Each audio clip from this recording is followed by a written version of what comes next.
You ever cough? You ever cough and then, like, you can feel your brain pop? What plane of existence am I on?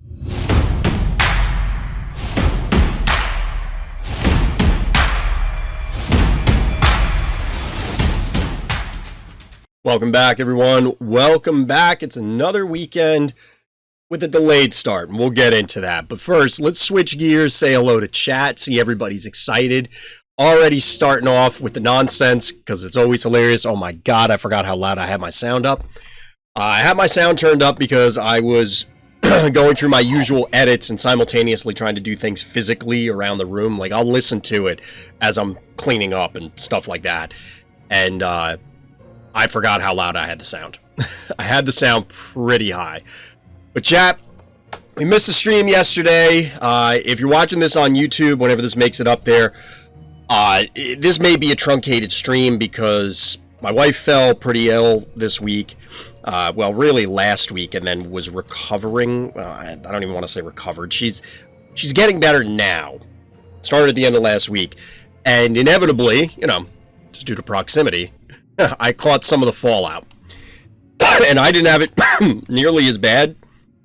So, I hope that I don't have to take too many breaks tonight, because I'll be honest with you, chat, I took a shower and I felt tired.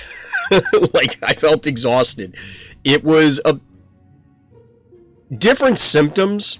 I mean, there was some overlap, but like slightly different symptoms than when I had like the real bad allergy attack about a month ago. So it's been about a month of, like, I had about a week, we'll say, where I didn't feel ill.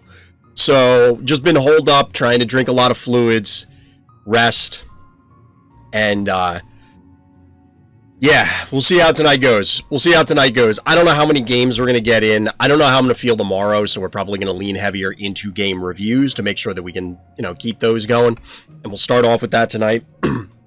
But there's also some other topics that I wanted to talk about, namely one. There was one that I really wanted to bring up, which I hope that I don't forget, but we'll do a game review first, and then we'll come back to that. Let people filter in so that more of chat can participate in the conversation. Quick aside, everybody, before we get into the actual content, I was accepted into the Phobies Content Affiliate Program, the content creator program, you might call it. Shout out to the Phobies team, and thank you for that. But the reason I'm telling you, everybody out there, dear viewer, dear listener, is to let everybody know that I do receive some compensation from the Phobies team as a result of being part of that program. Now, I loved Phobies before, and I still love Phobies now, and I expect I will still continue to love Phobies in the future. So look forward to more Phobies content coming from Random's Thoughts. So now, on with the show. People like the gotcha thingy. Honestly, I was like, I knew of gotcha games a while ago. I knew of them before, but then a few years ago when I was playing the Transformers TCG, one of my teammates was really into them. He just, you know, like, he played card games, he plays a lot of other games, but in, you know, his for funzy game where it's just whatever I'm screwing around was random gotcha mobile games. And to this day, I still can't understand the mindset, but I also am not a gambler. I don't like gambling. I've been to casinos, I played poker, I played slots, I played other table games and stuff, and I just can't get into it. It's not... Like, don't get me wrong, I understand, put the money in, big thing goes burr, and then, you know, lights and stuff comes on, like, that's enticing. I understand, but I don't really understand, because I don't get my head into the idea of, oh, well, this time I'm going to win $1 gajillion. It's like, no, you're not. That's why they're in business. Yes, somebody will, but it's not going to be you. It's not. And that's part of the reason why I can't get excited about packs, is that it's not my thing. Not my thing. So chat, I just realized as I'm looking at this, because I'm watching the mist like emanate from the arena and play buttons. We're actually almost done with these. 4 more days. So I wonder if the client's going to revert to the old status quo when that happens. I'm going to miss this. I actually really like this. I mean, I could see Vendy losing the jack-o'-lantern head, but I kind of like the way these look. And the mist and everything. I think it looks cool. Will I read some creepypasta, Pokemon creepypasta on your own? I legitimately don't know what that means, Forgo. Like, are you going to send me a fanfic and you're asking me to rate it? Like, is that what's happening right now? This might get weird. Ask one of the people that likes to play Brawl Stars and Clash Royale and stuff like that.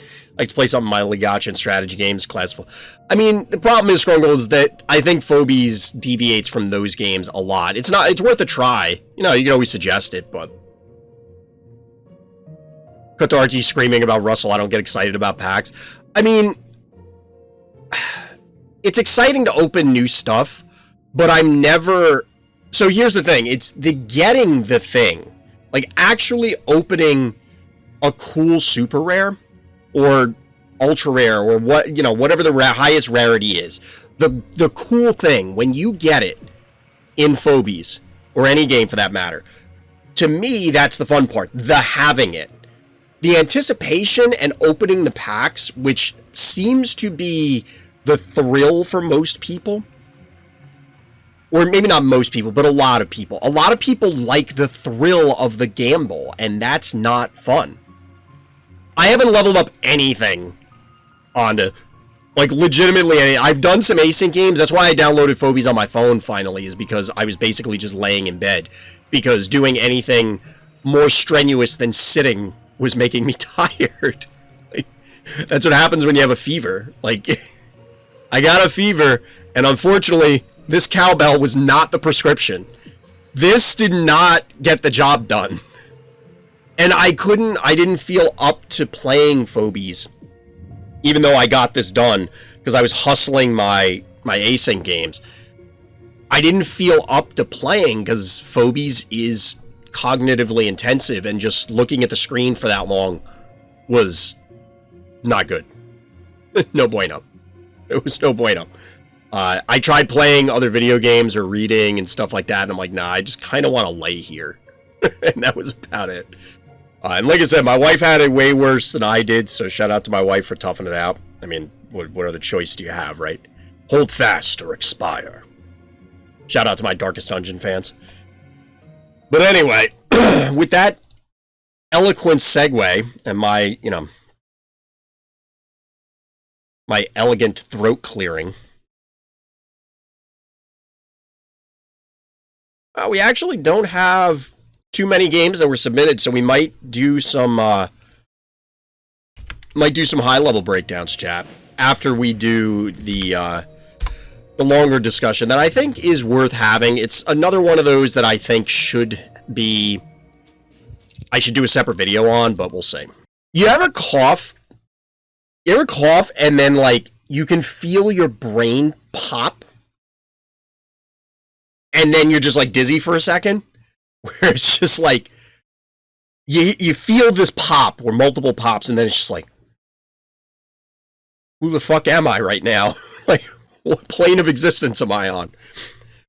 Am I good? I mean, I'll live. On the wiki of creepypasta, aka, like, Slenderman, Jeff the Killer, stuff like that. Well, I know what creepypastas are, but how do they, like... The Pokemon part is what gets weird. You sometimes cough like that. It happens. It happens. What year is this? Okay, so chat. Short story real quick. I might cut out the coughing in the, when I edit this. I don't know.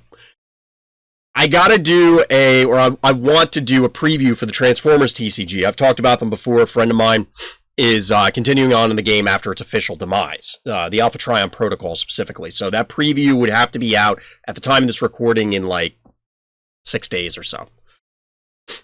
Obviously, I'm on the fence about whether I'm going to be able to complete it, but I was thinking in my head, I was going to do this 3 a.m. infomercial thing where I would record myself coughing like that because it's going to happen every few minutes. And see, that wasn't forced. And then I was going to be like, welcome back to Randoms, and then start coughing or something like that. And then cut to where, you know, it fades from the color part of the commercial to gray, and then it does the voiceover. It's like, are you sick and tired of this thing happening? And then, like, lead that in, and then do a couple more of those, and then make that the preview. Only, like, I would do that as the intro, then I would cut to me and explain, no, I'm not faking it, I actually feel like crap. And I'm going to tough it out and do this preview anyway. You know, something like that, because I thought it would be funny. Is that a PC game? No, it's a physical card game, but due to the pandemic, as the game died due to the pandemic, basically Wizards of the Coast, who produces Magic also, they pulled back all of their stuff when the pandemic started. So what everybody's doing is playing via webcam and Discord. Perfect ad. I think it would be funny. I thought about it in the shower that was tiring me out, truthfully. But hey, Kratosss, yes, I'm pretty sick. I'm on the mend. I'm getting better. So don't everybody worry about me. It's not something serious. It's just, you know, I either have a really bad cold, which I don't think I've had a cold that induced a fever before, or a very, very mild flu. But anyway. So let's get to this game review, chat. When I'm editing this, I'm going to be very confused and have to keep moving the timestamps around. But officially, future me, this is where we're starting the game review. And our hero here is SilverK, zoning into the floor is garbage. The floor is lava. The map that everybody loves to hate. So let's jump in. Hero here is in the orange trunks. Just said a Phobopolis game. Hope you can get it in. Well, right now, yes, because there's, counting yours and the one we're doing, 3 game reviews on the docket. So we're just gonna be doing whatever tonight, chat, because I feel like crap. So the floor is mid. Somebody said the floor is mid. The floor is mediocre. Go back to that time where Trash 80 was kicking my ass. look at Stabby ascending. Look at this. The rapture has come. And Stabby has ascended. I need to, you know what? I kind of want to do this, like, go back, cut me out, just the quick animation, and put, like, a Gregorian choir behind it. Like, chanting or like, an Alleluia chorus behind this. An out-of-key experience? I love it. I love it. Stabby's being set up for judgment. The gods will decide his nerf fate. Fair. He's gonna go up to the pearly gates and they're like, get the fuck out of here. But anyway, what I was trying to say before I almost choked to death was a weird opener. I don't know what level SilverK is. Stress level, that is. So both players, maybe they don't have snowball. Those snowballs not great here. We often see turret openers. Neither player is deploying or banking for a honey bear, which is kind of be my linchpin, my anchor on this map. Now, like, the boomer here is interesting. I don't hate it. The gravedigger here is also weird, chat. I know a lot of people are talking about this. Cat's been put in a kennel. Yeah. That cat was unhappy about it. Although, we had a lot of cat people in chat. Do any cats, I won't even go so far as to enjoy. Do any cats tolerate being put in one of those little cat carrier bags? I have to imagine 100% of cats hate it. 15 out of 12 cats hate it. So we do have a panic point advantage on the floor's mid going to our hero. Yeah, a little Tickles action. You don't see Tickles attack too much, but I love it. I love Tickles attack.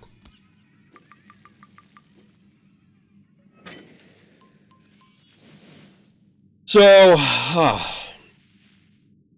yeah, fuzz and crap all over me, chat. Tickles does go down, bites the dust. This Gravedigger feels like it's useless at this stage, but there was a bank for Hematic Gin Sting, which is always a threat, but we get Smiley. I love Smiley's name, although I'm still, like, what is Smiley? Is it supposed to be a butterfly? It looks like it had a ribcage at one point, but these things, I know we've talked about this before, but these things on the side of the mouth look like hinges, and obviously it's kind of a Frankenstein-esque construct. So, like, I don't know. Press X to tickle. I feel like I'm sure there's a game to do that. Is the puppy fine? Yeah, she's worried. The dog knows, real talk, I've talked on many occasions, or spoken on many occasions, about how awesome my dog is, but the animals know when they're family, and I consider pets family. Like, I don't, like, she's the fur baby. And they know, and I'm sure all you pet owners out there know this too, they know when people are sad, when they're angry, when they're sick, when they're happy, and they share in those emotions or those feelings. And since everybody was sick, she's just, you know, like, she'll curl up at the foot of the bed, or I was sleeping, like, for a while we were trying to separate, my wife and I, like, I was sleeping down here, and she had the bed so that she could rest, and then hopefully I would avoid it. Didn't work. But the dog would take shifts between the two of us, that sort of thing. Just the embodiment of disease, Smiley, I guess, yeah. Looks like a flying fish got bitten by a zombie. I mean, I get it. So we're getting double turret here. Double turret from our hero. Your cat knows when you're really sad. She just sits in front of you and starts purring while looking at it. They can sense it. They can absolutely sense it. So there's no real good way to get at that jar right now, which makes this kind of awkward.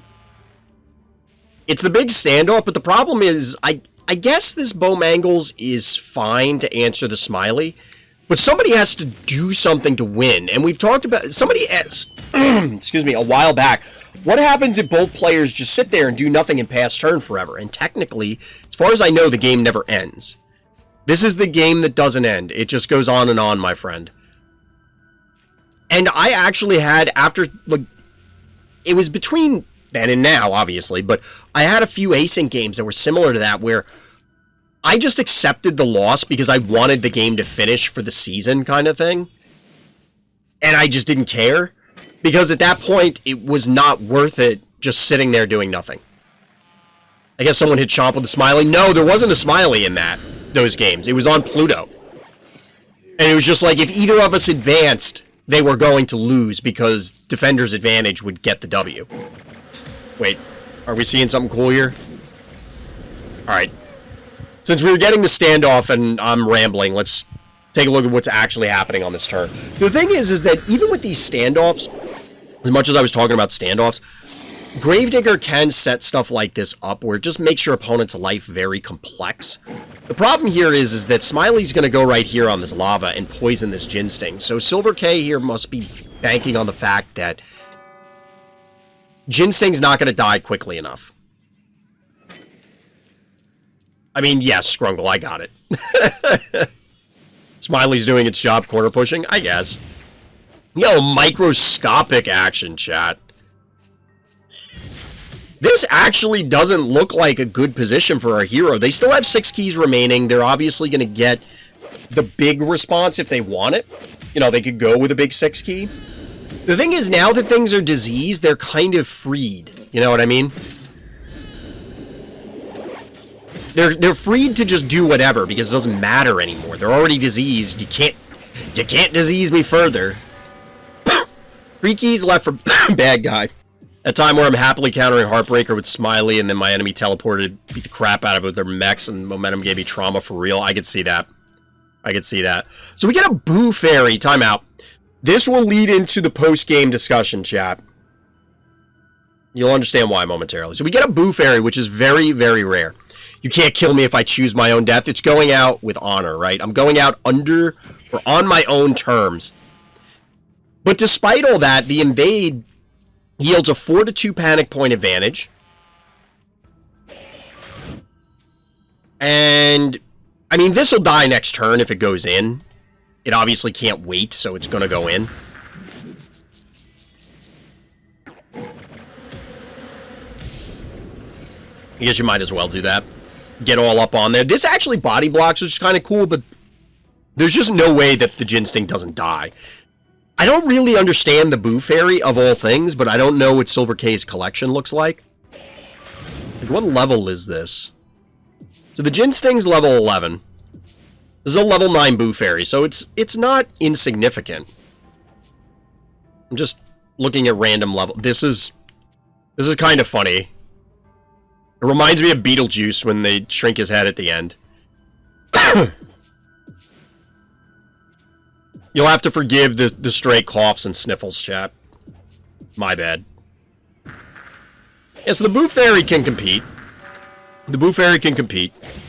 It's presumably going to kill this Stabby.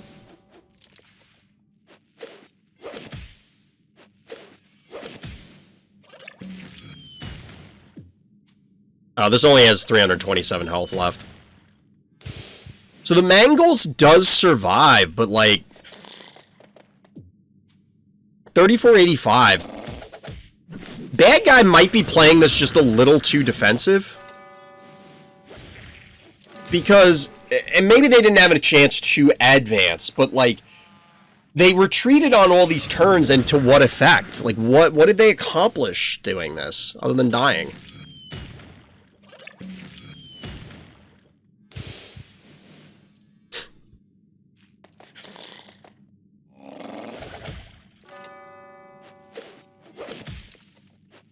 I mean, at this stage, like, the hard damage is just going to get there. You can't reclaim enough points fast enough. It's just not possible. You're not going to kill everything either.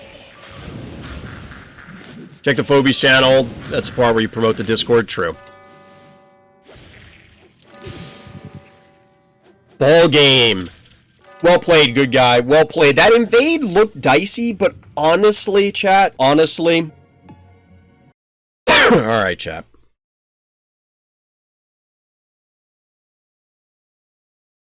I'm not as sparkly today. Just saying. Gotta call it out when it's there. At the time of this recording, the elections here in the United States haven't quite taken place, but by the time this goes up, they're either going to be upon us or maybe have already happened. And I certainly hope that you are taking it to heart in all the other videos, and even now for future elections, that it matters. Your vote matters, and elections have consequences. We've seen that even in recent history. Who's in Congress? Who's president? Who's elsewhere throughout the country in governor positions, state Congress, local officials, everywhere? It matters. You need to get out and vote. You need to participate in democracy. Research your candidates, because otherwise we run the risk of more lunatics, more would-be dictators, and more people who hate America and Americans, basically Republicans, getting into office. They've shown it in word, they've shown it in deed, and it's obviously in all of their thoughts, consuming them at all times, that they are hell-bent on destroying this country. I often joke, what do they hate more? Is it America? Is it freedom? Is it the Americans themselves? But they've just on constant display. And I don't even know what else to say. It's disgusting. They are a danger to themselves, to other Americans, and to the world. You need to vote. Secondly, make sure that you are looking for charities where you can help out. It could be a local charity, it could be a food bank, it could be a national charity, it could be an international charity. It doesn't matter. There are people that need help. They really do. It could be time, it could be goods, it could be money, it could be whatever. Find a way to help out your fellow humans. That includes voting. Both will directly and materially impact your life and those around you. Please, get in the game. What was the last Smiley we saw that won? I know we had one from a submitted game breakdown, I think, where somebody got intense Smiley value out of it. But I don't know. Smiley is weird. Smiley is weird. It feels as though you have to put in so much effort. But are you really winning if you're using Smiley? I like Smiley. I think Smiley is a cool idea, but yeah, Smiley just, as a Phobie, and I mean, this is universally true, right? Smiley ability named halitosis is a word for, yeah, for bad breath, exactly. Like, but not just bad mouth smell. We're talking toxic in the literal sense of the word, not I'm playing a MOBA sense of the word. Toxic as in, you might actually be causing damage to the other person. That's how bad your breath is. Technically, you can Smiley paddles, but that's 9 keys for 1 play. I'm not even sure that's good, Doge. And I know I'm not putting words in your mouth, but... I mean, as to the last game, I think our hero did a good job. I think that invade was well-timed. I guess bad guy could have... They could have done something different instead of whatever the microscopic. Like, that was just kind of weird to me. Especially with our hero with 6 keys still left. I think they would have been better off if they had, and we'll come back to Smiley momentarily, but I think they would have been better off if they had, like, tried to deal with the board with what they had, and maybe they couldn't have, I'd have to go back and look, but deal with the board with what they have, wait for our hero to commit to something, then counter that, instead of advancing and only getting, like, this middling board position. Smiley is something you need to push in a winning position, otherwise the opponent can play around it using robots. Yeah, it's one of those where I think similar to Russell, you kind of need to catch your opponent. And you need to disease multiple things and do it quickly. If you get in a standoff or give your opponent time to reposition, it feels like Smiley's just going to kick your butt. Or rather, get your butt kicked. Set it backwards. I'm tired. I don't feel good, chat. Boo Fairy's the big dummy that scratches good of the debuffers. It's true. It's true. He also he can scare some people. He can scare some people. Smiley feels strong, but most of the time you can't chill, and most of the time they dive you and get things out of there. Yeah, because of the singular movement. I was going to say small movement, but the single move. Your opponent has, even on a small map, like the Floor is Lava is not a big map. You get a lot of time, arguably, to react to the Smiley. And that one went all the way up to the top of the map, came back down, diseased 2 relevant things, and then it didn't matter. He's got his hands in the air like he just don't care. It's like he's on a roller coaster, right? I like Boo Fairy's sound when he walks. I've never actually heard it, I don't think. Honestly, I don't think I've used my Boo Fairy ever. Level 1, chat. Level 1. Hey, Taco, what's good? I don't know if I'll ever use Boo Fairy if I get it. I think Boo Fairy has value. It does output a lot of damage. Like, it is a threat, but... Review your epic game. I mean, we're going to get to all of them tonight. There probably won't be any in the queue for tomorrow. Which is fine. Like, we'll figure it out. We'll figure it out. Maybe we'll play some games. We'll do whatever. I want to keep Sunday the review day, but I just don't feel up to playing too many games, chat. Maybe we'll try some. Smiley feels strong, but most of the time you can't chill. Oh, I saw that earlier. Yeah. Yeah, I don't know about Smiley. It feels weird. It feels weird. Obviously, you want to pair it with Boops or Yoinks, but that's like 80 bajillion keys. I don't know. Leveling my Phobies. I mean, we could, Honda. Alright, our hero here is in the orange trunks. It's Kratosss zoning in on Red Rum. The notes here, gotta give it up to the bad guy. One of the best unpredictable, sad, and funny endings. Stay tuned to find out. I love it, Kratosss. You got a future in broadcasting. Which, by the way, if you want to give me funny notes to read on stream because I'm reviewing your game, come by the live stream, RTChompGG. The link's in the description along with the Discord. That's where you send in the replays. Likes and subscribes. Look, I'm tired. You're getting my best effort here. Which Phobie do I think has the best design? Oof, that's tough, dogewhal. I'm going to have to look at the collection for that. I'll go with bees for now. We'll take a look at it. So, Kratosss with a very unique opener here. Going all in on the Gin Sting early. Also, the positioning here on Bo is... It's not this game. Oh, I clicked on the wrong guy. Didn't I click on this? I must have gone on the wrong one. Alright, so now we're zoning into the correct game for the breakdown. Is this the correct game? I'm double checking while we're... Yes, this is the right guy. I clicked on the wrong one the first time. My bad. You can still submit your game reviews that maybe I'll get right on the first try.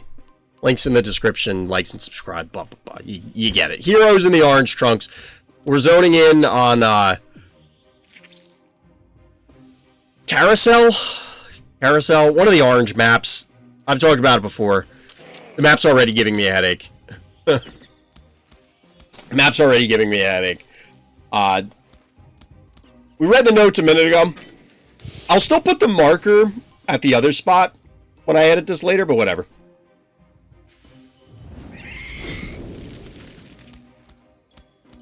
So, I don't know if there's been an accepted opener on this map, but I have seen a lot of unicorns. Admittedly, I'm playing against a lot of people at the top of the ladder, and they love their unicorns. You'd say your favorite design is Hydra or Boo Fairy? I think Boo Fairy's really cool. Why Hydra, though? I like Hydra, but it feels in the realm of Phobies. It doesn't feel like it's compared to the rest of the Phobies. Like, don't get me wrong, it's a cool idea, but the rest of the Phobies feel like there are a lot more that are cooler, personally. We'll look at it after the game. Let me know in the comments, what's your favorite Phobie design? So anyway, we're getting a build up here. I have seen this a fair amount on this map, people attempting these Gravedigger blocks, which are fine, especially here since the Gesundheit can't actually touch the obstacle. But our hero here is able to advance, take down the K9, which is kind of cool. This is okay. The Gesundheit's kind of vulnerable, but odds are the boom would be able to connect, and we get a Noxious follow-up. So we had the little bit of a bank from the hero for Noxious. Definitely makes sense given there's 3 undead on the board. Plus, it's not a very large map. Things will cluster.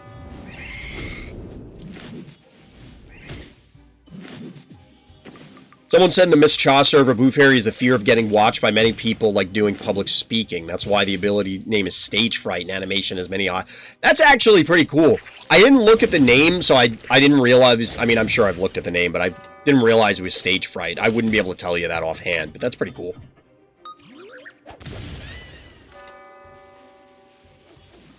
So we actually shout out to Onda, because Onda must love this. We get a boom play.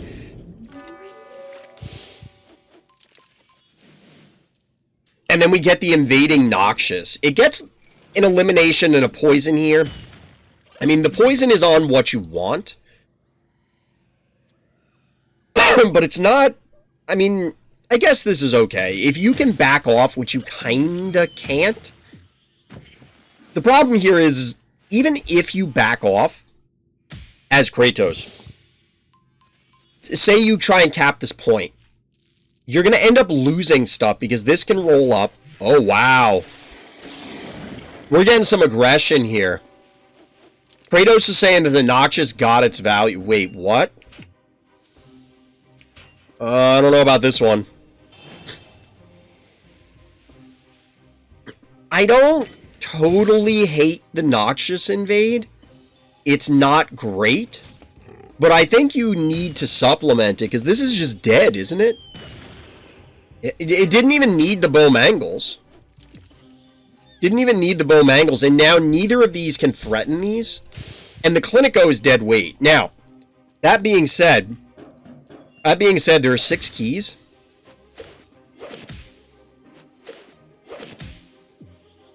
The follow-up is an Inoculus. Okay, I like that. Given that it's Panic Point Advantage hero, I'm cool with this. However, you absolutely need this Gesundheit to leave, because they didn't need to do this. I guess it's fine. I also don't think you need to kill this top one. Just get the Inoculus in position, because now the Inoculus can't interact with any of these this turn, whereas it could have this turn if it was up 1. No, it couldn't have, because it would have gone 1, 2, 1. I think the Gesundheit has to be where Stabby is now, and there's really no need for the Inoculus to have hit this thing. It could have done it this turn. I guess they're doing this. All that being said, I still think our hero's in a good position. Down on some hard health.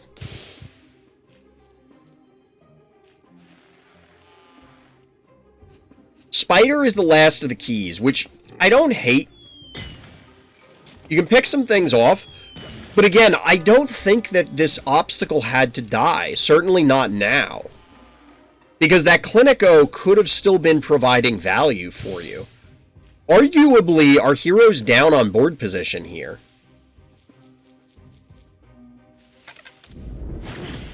Oh no, if you can't kill this...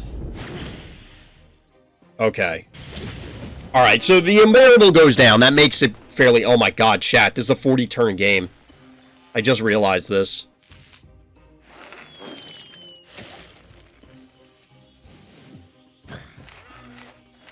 Ted is the final Phobie from Bad Guy.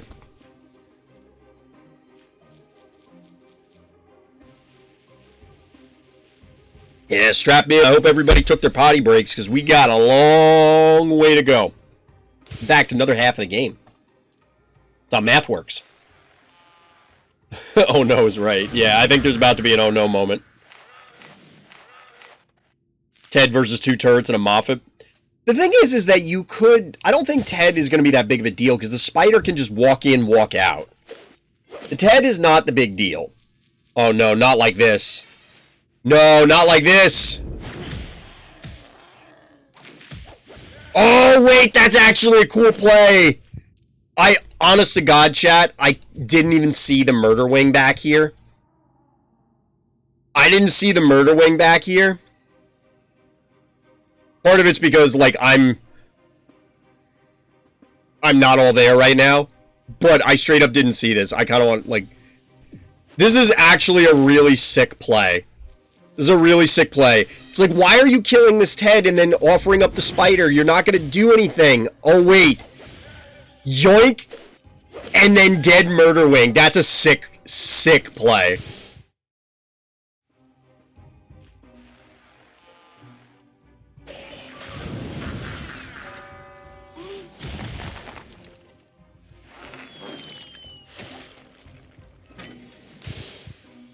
So, it's 2 turrets versus Stabby and, Spider.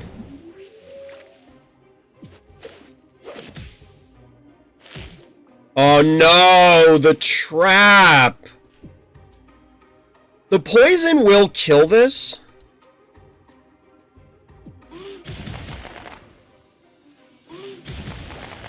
The poison will kill this.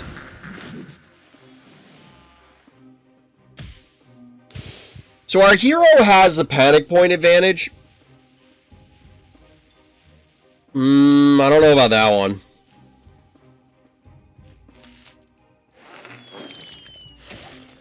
Wait, is this gonna die? Oh, this dies this turn. Never mind. So, okay. So they can't take this top panic point with the unicorn that turn, because it was gonna die to the poison, then not recap.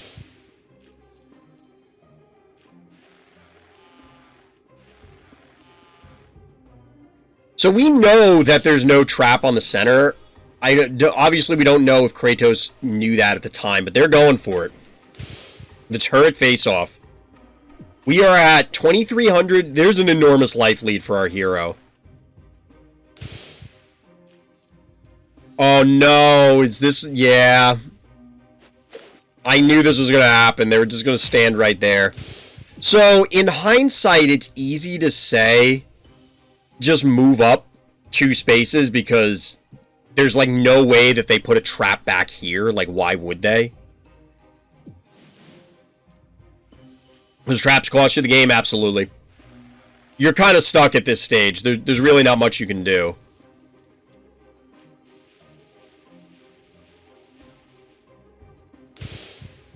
Got to dance around a little bit. Try and stall out the hard hits. But I don't think there's any way you can kill them fast enough and not just get killed.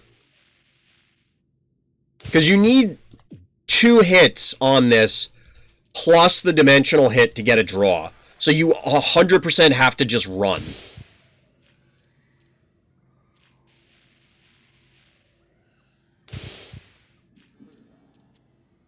Oh no. No! Oh no is right. You can see it coming. Well, you can all see it coming. No! Not like this. GG, Kratosss. GG. That's rough. That's rough. Was that an async game, or was that a arena game? That was arena? That's a rough one. A cool ending. A cool ending, but definitely a rough one. That's tough. You just... I'm telling you, traps... And I know I'm a broken record, including on this point. When the game first fully released, there was a bug for traps. And that bug allowed you to see the cooldown of your opponent's Phobie when they laid a trap. Not where the trap went, just that the ability was on cooldown. And it annoys me that you can't see that any longer. Would that have changed things in this game? Probably not. But realistically, I'm going to bring it up every time we see a trap because it annoys me. His heart was one turn away from winning. It was close. It was real close. That's just brutal. It's just brutal. Like I said, it's easy for me to say in hindsight, just move up multiple spaces. Especially if you move to the one that's below the heart. There's just no way that... Well, not no way. I'd have to go back and look at the movement, but I'm pretty sure it never even got close enough to put a trap there. And even if it did, like, who the hell is going to put a trap there? No one does that. It would be a waste. You'd want the traps to hit other stuff. I don't know. It's still... Traps have got to be one of the most frustrating ways to lose in this game. Don't you love it when there's a moth flying around your light bulbs and the moth sounds like a miniature helicopter? How big is this moth? Most bugs are fine, but it reaches the limit when those bugs can make squelches and other creepy noises. Yeah, I can see it. I can see that. You remember when the traps work like that, Silver? Pepperidge Farm remembers. Oh, I understand why they did it, Forgo. I just don't agree with it, because when you talk about trap-laying phobies, you know, Unicorn is the only melee one, I think. The only range 1 trap layer. So hypothetically, on any given map, and I'm going to make the assumption that that is the case, that Unicorn is the only melee trap layer, as in it can only... It's the only trap layer that only has one range. If you walk up a trapper here, let's say, next to this panic point, and you have a 2-range trapper, like, all of these are reasonable places to put it, you know what I mean? Is it likely on the point? Yes. If it's in range of another relevant space, is it likely there? Yes. But we've seen tons of people, including myself, get tricked because traps are in places you don't expect. And over the course of a game, it's difficult to remember where it is at all. And I think that it's just I don't know. I don't think trap layers power needs to be where it's at because you being the devs want to keep the mystique of where the trap is being laid. I don't know.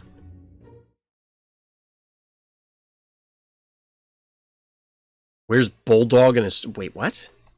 I don't know what you're talking about, Kratosss. Traps from 1768. Yeah, they're traps from forever ago.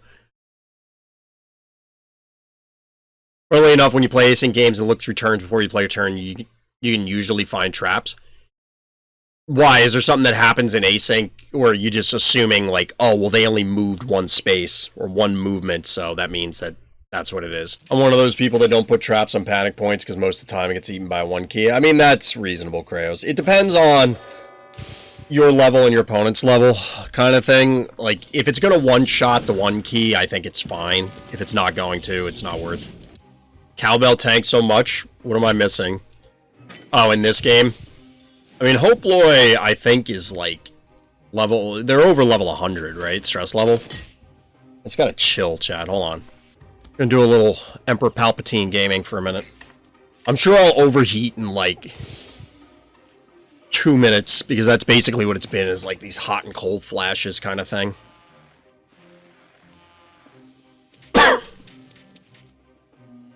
So, yeah, we can jump into some more game reviews, chat. Or we could, go into me rambling about a whole bunch of nonsense. We also might do some variety at the end tonight, chat. I kind of want to play some Ghostbusters. A little hoodie gaming. Review your hilarious game. I mean, we will. We will. It's literally the next one, so unless my power or internet goes out, it's gonna happen.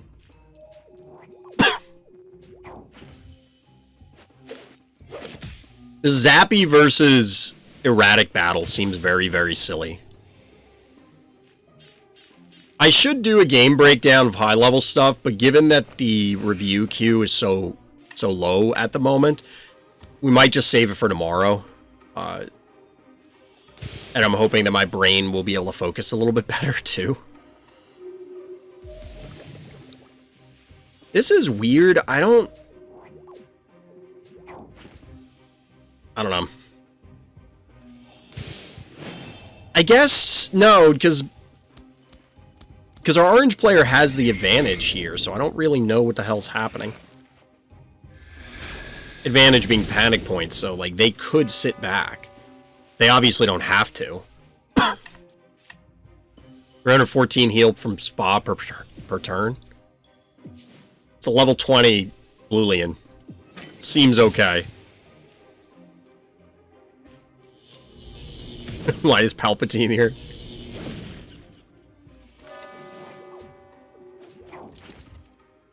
I didn't actually look at who wins this game when I clicked into the BRB. So I assume that A-Trend wins this, but I'm not sure. They do have the advantage in the electrical fight here, I think. A-Trend wins. I mean, it would make sense given the board position, but we also have level 20 Phobies, so you never know.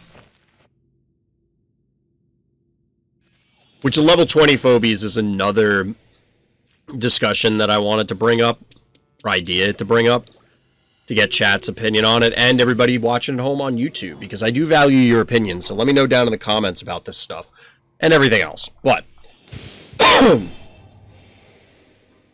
I'll get to that after I kind of just want to see the end of this game, because I'm curious. I imagine A-Trend just kind of picks them apart for a few turns. You have a panic point advantage, you have the better one-move Phobie at this point.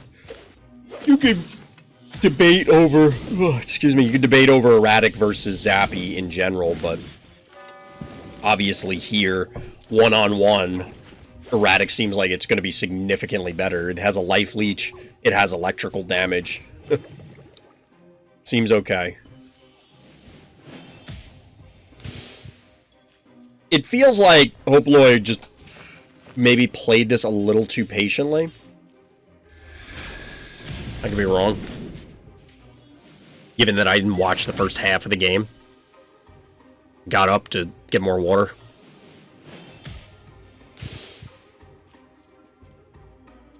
But GG. GG.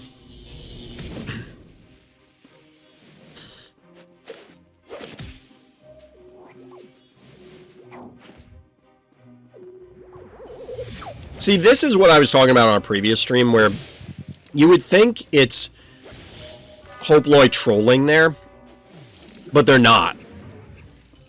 You can get more resources as the losing player from doing that stuff than if you're the winning player and you went through all those motions. That's a waste of time.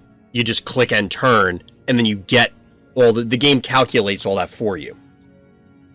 As the losing player, you would have to do that stuff in order to get those extra tiers and XP and stuff like that, which is annoying. It would be nice if there was a way for the game to hand you that stuff, but there's no reasonable way to do that. You know, like, there's just no way to calculate it that makes sense. So, unless it was just static gains instead of what you did each time, which personally I would like, but that only works if you don't have async. Because otherwise, then those async games don't pay out until the end, and that could be weeks or months, so. If that stabbing did 300 more damage, that's what you would be... What? What does that sentence even mean? I don't know, I got nothing. I'm sick, I'm tired, and it's streamer brain time, so. So one of the things I was going to bring up, chat, this was not the larger discussion, but... So I was going through YouTube, I was looking at other Phobie content, because I've talked about it before. And one of the accounts on there, well, there's actually multiple accounts that do this. They just literally upload Like, they'll pick one of Hoploy's or Bierpiro's or whoever's games. Pick somebody at the top of the ladder. And then they just record the game, so it's like a 10, 12-minute video. It did 611 plus 300, you'd be calling, okay, forego. Fair. Lippy doesn't care if you're sick, you have async turns, do it now. Yep. So, and again, because this will come up in the second discussion, in no way am I bashing other people's content. However you produce content, whatever. Whatever people like. But it brought this thought up. Do people actually want commentary on the high-level games? So, for example, I've posted many game breakdowns, both submitted ones, my games, high-level game breakdowns, and I'm going to keep doing it because, you know, I have selfish reasons of, like, I want to learn too. And people seem to like it when I talk about their games. But, for example, one went up at the time of this recording literally yesterday. It's between Hoploy and FSJ on the... So it's the... Right now, which is not...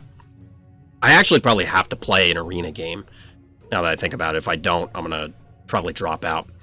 But right now, it's... FSJ is 8 and Hoploy is number 1, right? People that are big up there. It has like 100 views. 117. And YouTube is, to a degree, a numbers game, right? Yeah, on to top 6. Shout out to Onda. Onda was top 3 on here, too. Top 5 now. Like, last time I looked, Onda was number 3, so shout out to Onda. But the point is that I do these breakdowns, and I feel like I put in a significant amount of effort trying to review the different things. What can we learn? Pull out all this stuff. The videos where it's literally just recording the turns. No sounds, no graphics, no intro, no outro, no nothing. Thousands of views, like an order of magnitude more than what I get on any given video. They're not posted as frequently. They're not, you know, they don't have me on them. So the question is, am I the detracting point? Do people not want me doing the reviews? I'm not sure. The person, at least one of the accounts, also has like a quarter of the followers that I have. So clearly a lot of people are watching it. Maybe not so many following the account, or subscribing to it, which, by the way, likes and subscribes. But seriously, like, what do people want to see as Phobie content? Because I want to produce stuff that I enjoy producing, but I also want to produce stuff that people want to listen to watch, to interact with. And I'm not sure that that's what I'm doing. I'm going to continue with at least, and this is, truthfully, I'm starting to overheat now. Truthfully, more geared towards 2023. And I'll probably talk about this on a couple more streams down the line. But I am planning on continuing the trend of 5 content releases, whether it's YouTube or otherwise, a week through the calendar year. And then in 2023, well, at the end of this, I'm evaluating it now, and then that is not going to be the schedule in 2023. That's one of the reasons that I'm trying to condense the viewer game reviews to a single day, so that way I can just pull that video, load those up. And then if I miss the other 3-4 streams, however many we have, that's fine. And then I'll just do other videos like offline, or if there's a discussion from the stream, I'll pull that, not the whole stream. And that's what, and then try and do shorter form videos. But let me know, chat, YouTube, hit me up in the Discord, let me know in the comments, what do you want to see? Because I'm curious, it doesn't seem to... It absolutely is not the return for the effort that I need to get, because it's a lot of effort to be able to get this many videos up and edited in the time frame that I set for myself. Now, that's why I'm changing the parameters next year, but I want to try and evaluate it, and it's not like I'm going to do it on January 1st and figure it out. I got to think about it now. I say my favorite part is your commentary. I enjoy your reactions to your gameplay, a nice end each week. I appreciate that, dogewhal, but you are here for the live stream, so the question is, would you want that on YouTube? Because the live streams are not really going to change unless something happens, but like the YouTube content might have to be different. Maybe they like the short video, 10-15. See, the funny thing is the last comment, well, let me finish your comment on it. Maybe they like the short video, 10 to 15 minute video. Maybe people already start being lazy when seeing your video duration. There are 2 parts for that. One, most of the comments I've gotten I have gotten one saying they want shorter videos, but I've also gotten comments in equal or greater numbers saying they want the longer ones because they listen to them like podcasts. 2, if it was strictly the length of the video, then my 12-minute breakdown for FSJ and Hoploy should be doing way better than the long ones. But even the video posted the day before and the day after, so today, are beating it. Not by enormous amounts, but the one from the day before is almost doubling it, and the one from today has already surpassed it. So it's like, as far as I can tell, numbers-wise, people want the longer ones, because generally the shorter ones do worse. Which is weird to me, anyway. Some people might just want to watch games play out and have a breakdown after a finish of a game. It's possible, like maybe I need to change it up instead of talking about it in-game, talk about it afterwards. Palpatine is gone, welcome back. I am back. I usually do check out the videos, but usually already watched that video on the stream. Yeah, exactly. I mean, if you watch it, I don't expect people to watch it twice. I talked about that before. That would be kind of silly. But I don't know. The whole thing is, if I shift from doing the podcast videos, aka stream recaps, the long ones where it's the whole stream, and then put it on, and stop putting those on YouTube, and just only pull excerpts or do separate videos and only do them a couple times a week or once a week or whatever the new interval is, which will be less.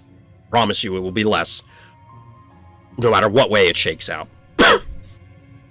If that's the case, do I alienate the people who want the podcast version? Or... and for potentially nobody, because it doesn't seem like the short form is what people are looking for. Or do I skip the short form, keep doing this, and then just keep killing myself trying to get these things out there? I don't think it's... like, I would kind of have to hide the VODs and then force people to go to YouTube to watch them to pump the YouTube numbers, which feels stupid. There's a lot of reasons why I need YouTube to do better, chat. There's a lot of reasons.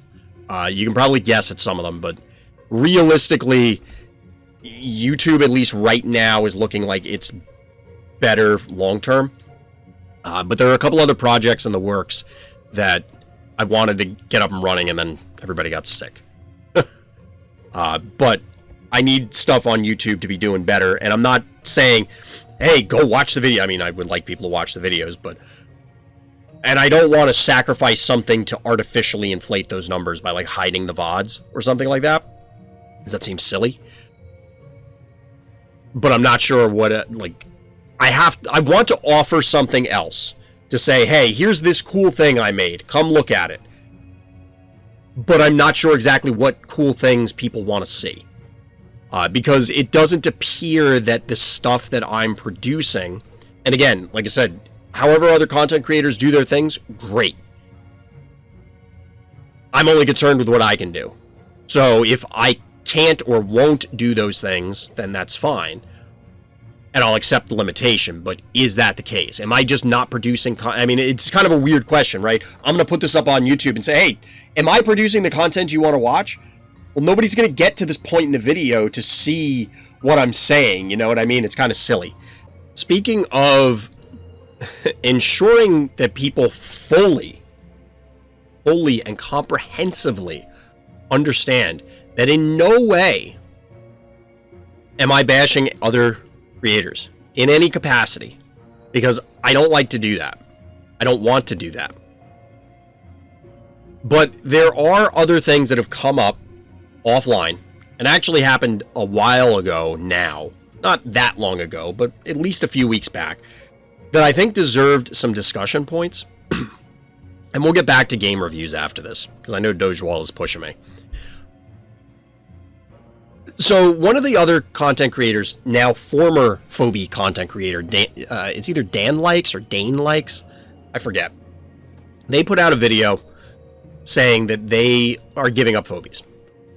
And provided, basically explaining why they're no longer producing Phobies content. And honestly, it kind of tripped in my brain because, well, I queued into them on Marvel Snap, or who I'm assuming is them, because it was the same name, like the same YouTube name. Now, it's possible somebody else has that. Like, it's a big world, but... and then also, as mentioned a minute ago, or a few minutes ago, I was going through Phobies content on YouTube and trying to figure out, like, well, what are people doing that's successful? Is that something I can emulate? Is it something that, you know, that is already saturated? Is there something that's not being made that I could make? You know, just getting ideas. And because I wanted to look at stuff.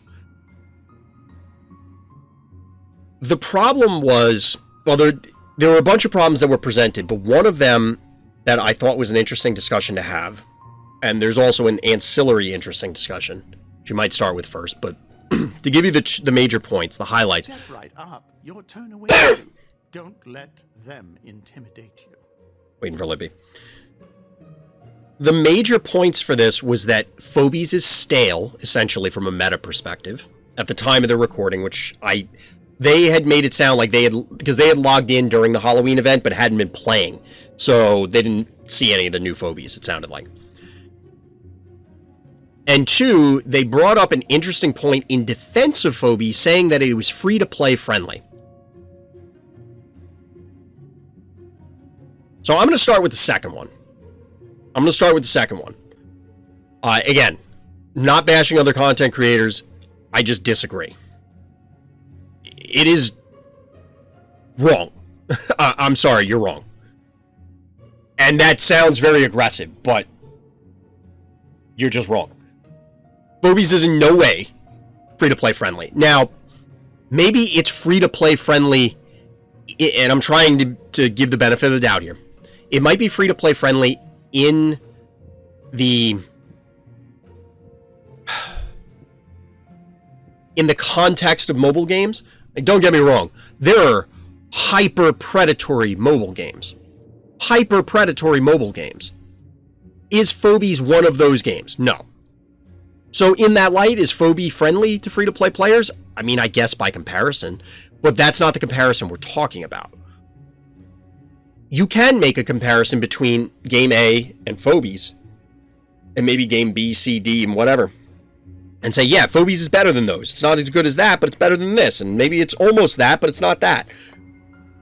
That's all well and good, but in the grand scheme of things, if you're saying you're free-to-play, that, I mean, it matters, but it's more important to look at it within the scope of the game itself. Because you could be immensely free to play, but if everything else is horrendous, you can still be awful. You can still be awful from a free-to-play perspective. And I've been on record on many occasions, Phobies is not free-to-play friendly.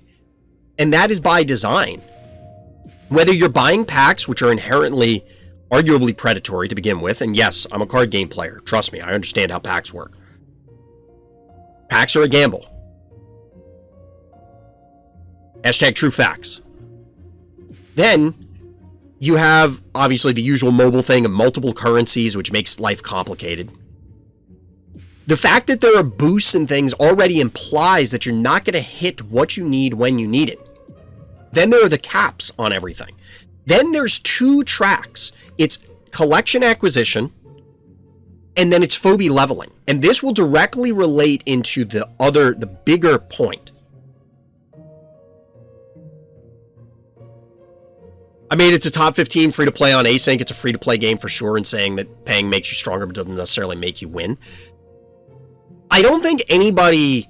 And that there is an argument there, Roxbridge, that you can say that Phobies is free-to-play friendly by some definition of free-to-play and friendly, or the opposite of pay-to-win. So, are we saying there's a middle ground between free-to-play friendly and pay-to-win? Like that there's something in between? Because, yes, if you spend a ton of money, it does not guarantee you wins. How many times did people over the last several months send in games against Vladimir? How many times? And Vladimir and Karth, like, where is Karth? Is Karth even... I think I ran into them the other day in Async, but, like, the question is, did those players stop playing? Which we'll get to, because this is a big discussion. Maybe we should say dolphin-friendly instead of whales. Fair. But I think it's notable that you have a decreasing rank in async, the mode that should allow people to have, you know, this is the serious mode for a lot of people, because it's the mode you can stop and think about. 117, 105, 104, 100, 78, 69. Okay, now we're going back up, but Alien Engineer is also one of the best players in the game. Like, now our lowest one here is 39 at rank 20. I mean, really, I'm at rank 69, but I just don't care about ranking up. Point is that, yes, do you guarantee wins with higher stress levels, aka putting in money? No. It damn sure gives you a huge advantage, though. I don't think anybody can argue with that. Can you beat weaker players with more stress levels? Yes. But you're also going to lose a lot of games just because they beat you on numbers. Or someone who's even, or heaven forbid, somebody who's better than you will crap on you.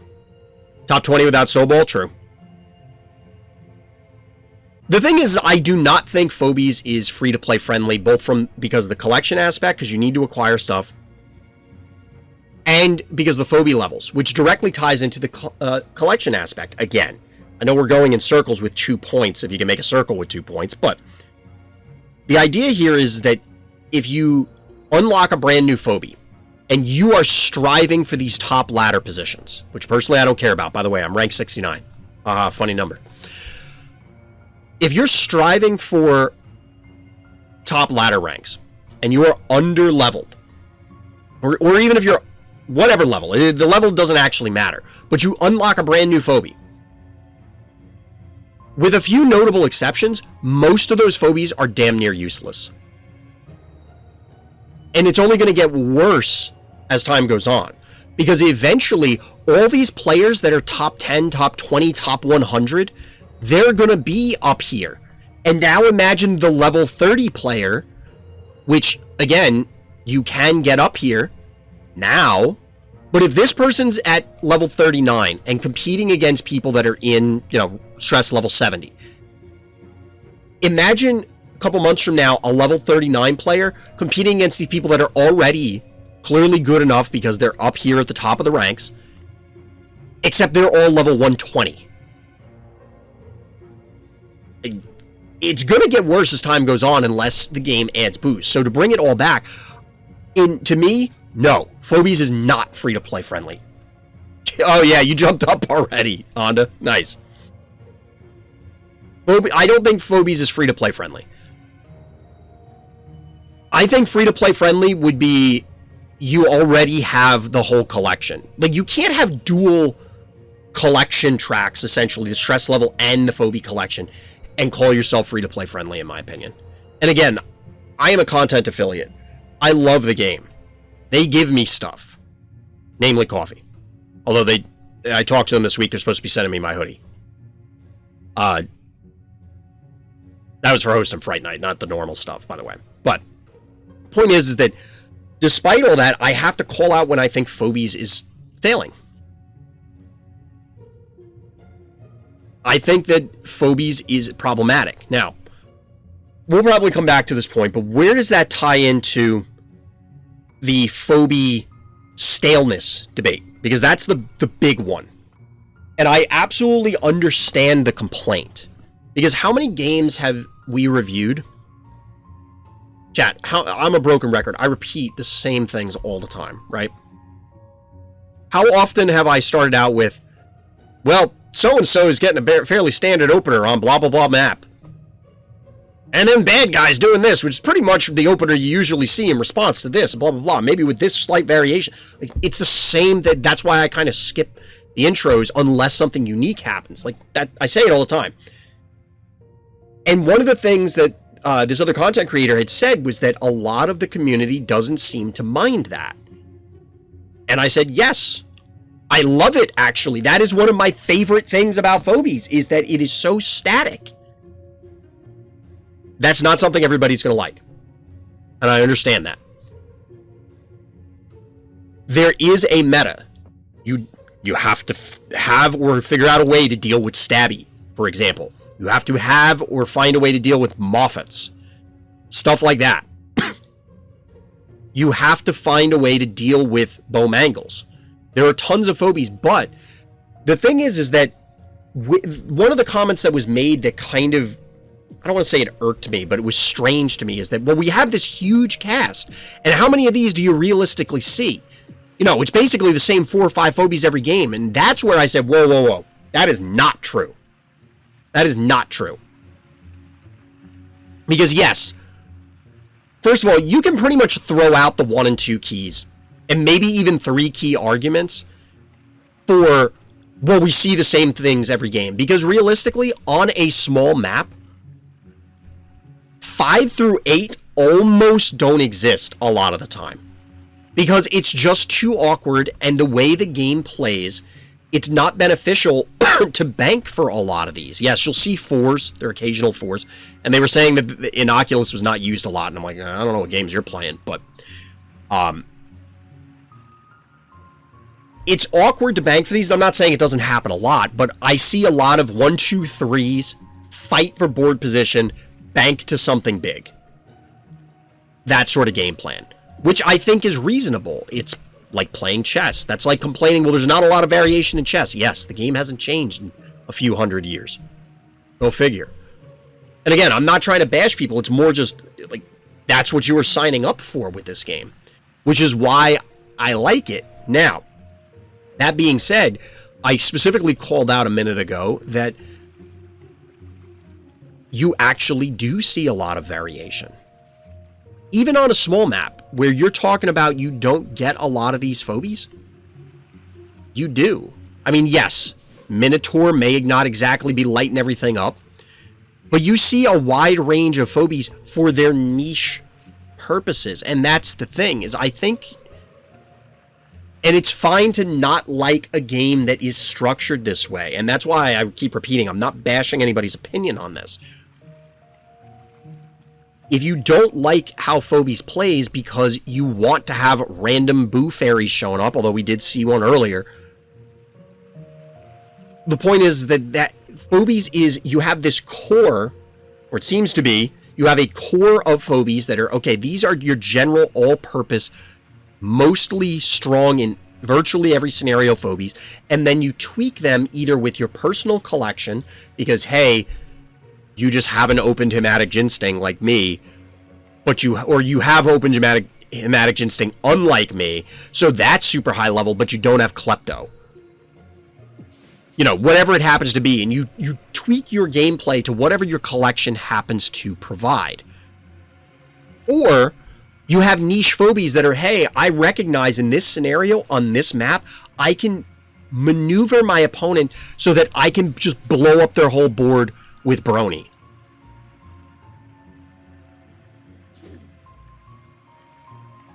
Like, there's a lot of ways that unique niche Phobies show up, and it feels like just about every game there's at least one that shows up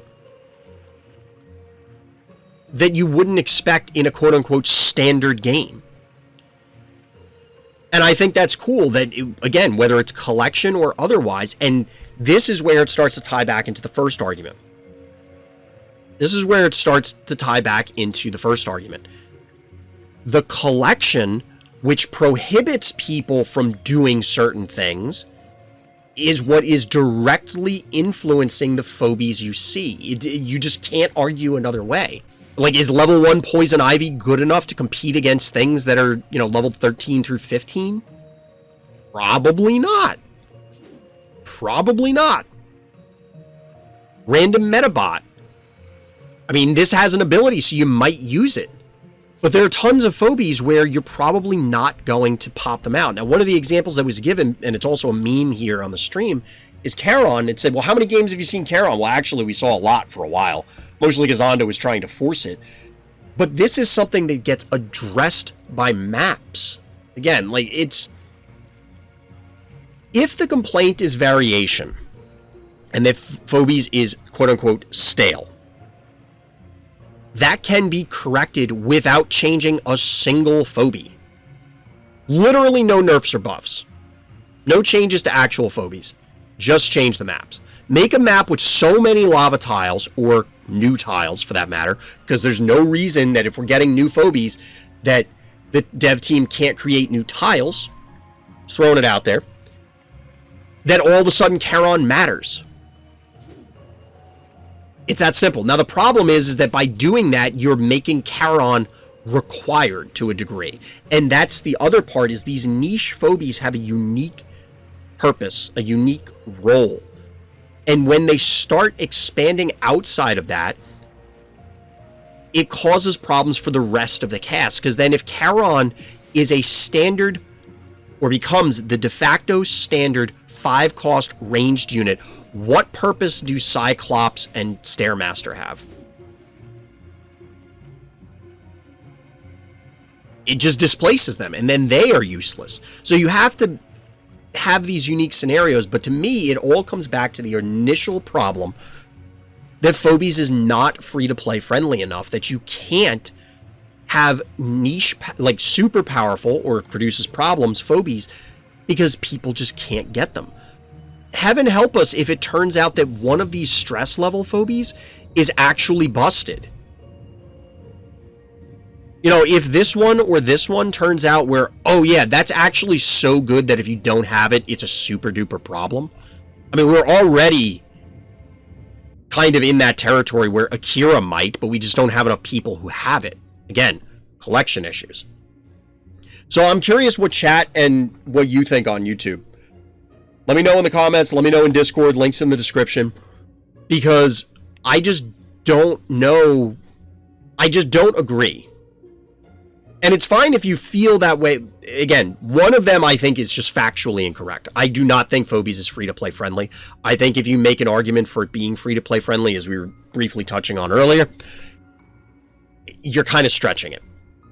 Or you're comparing it to things that, just by definition, they will compare unfavorably. Like Phobies is, yes, well, we're not the worst thing in the world, so therefore we're friendly.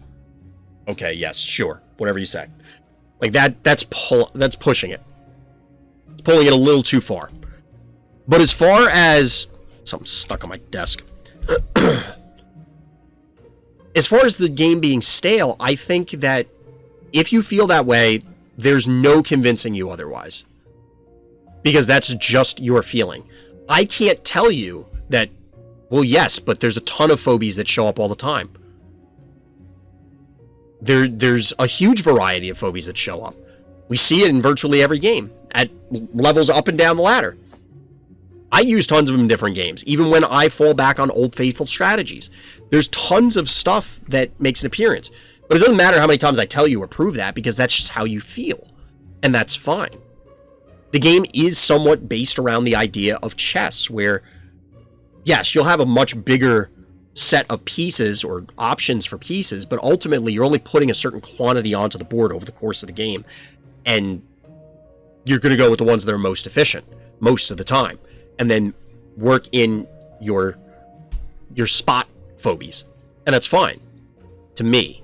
If you, dear listener, dear viewer, don't like that, that's fine, that's allowed. Not every game is for everybody. And I wish Phobies was for more people, because I really think this game is awesome. But if you don't, it's okay. But like I said, I'm curious what other people's thoughts are, because I just didn't agree with the comments that were being made. I don't know, Chad. I don't know how I feel about Marvel Snap.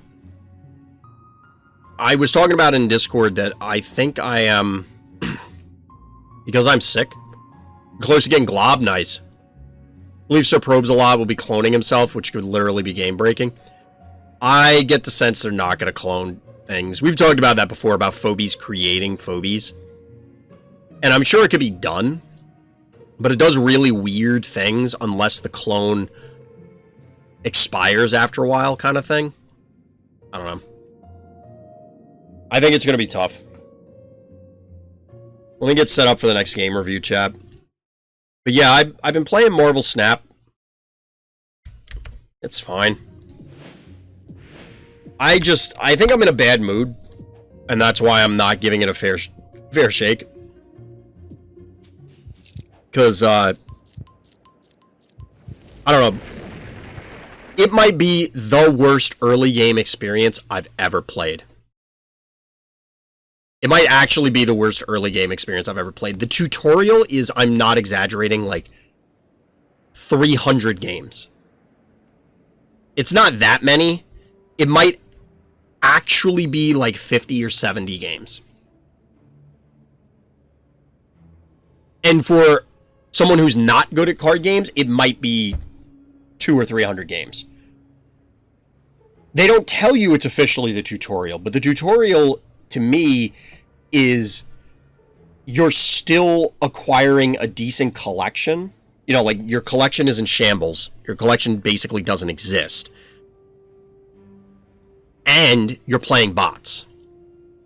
And that happens for a really, really long time in that game. To the point where I almost stopped playing it because it is so boring. It's still boring because most of the cards just feel like they do nothing. They don't do anything interesting. And right now, it feels as though nearly 100% of games come down to a 50-50, and apparently I'm guessing better on my 50-50s.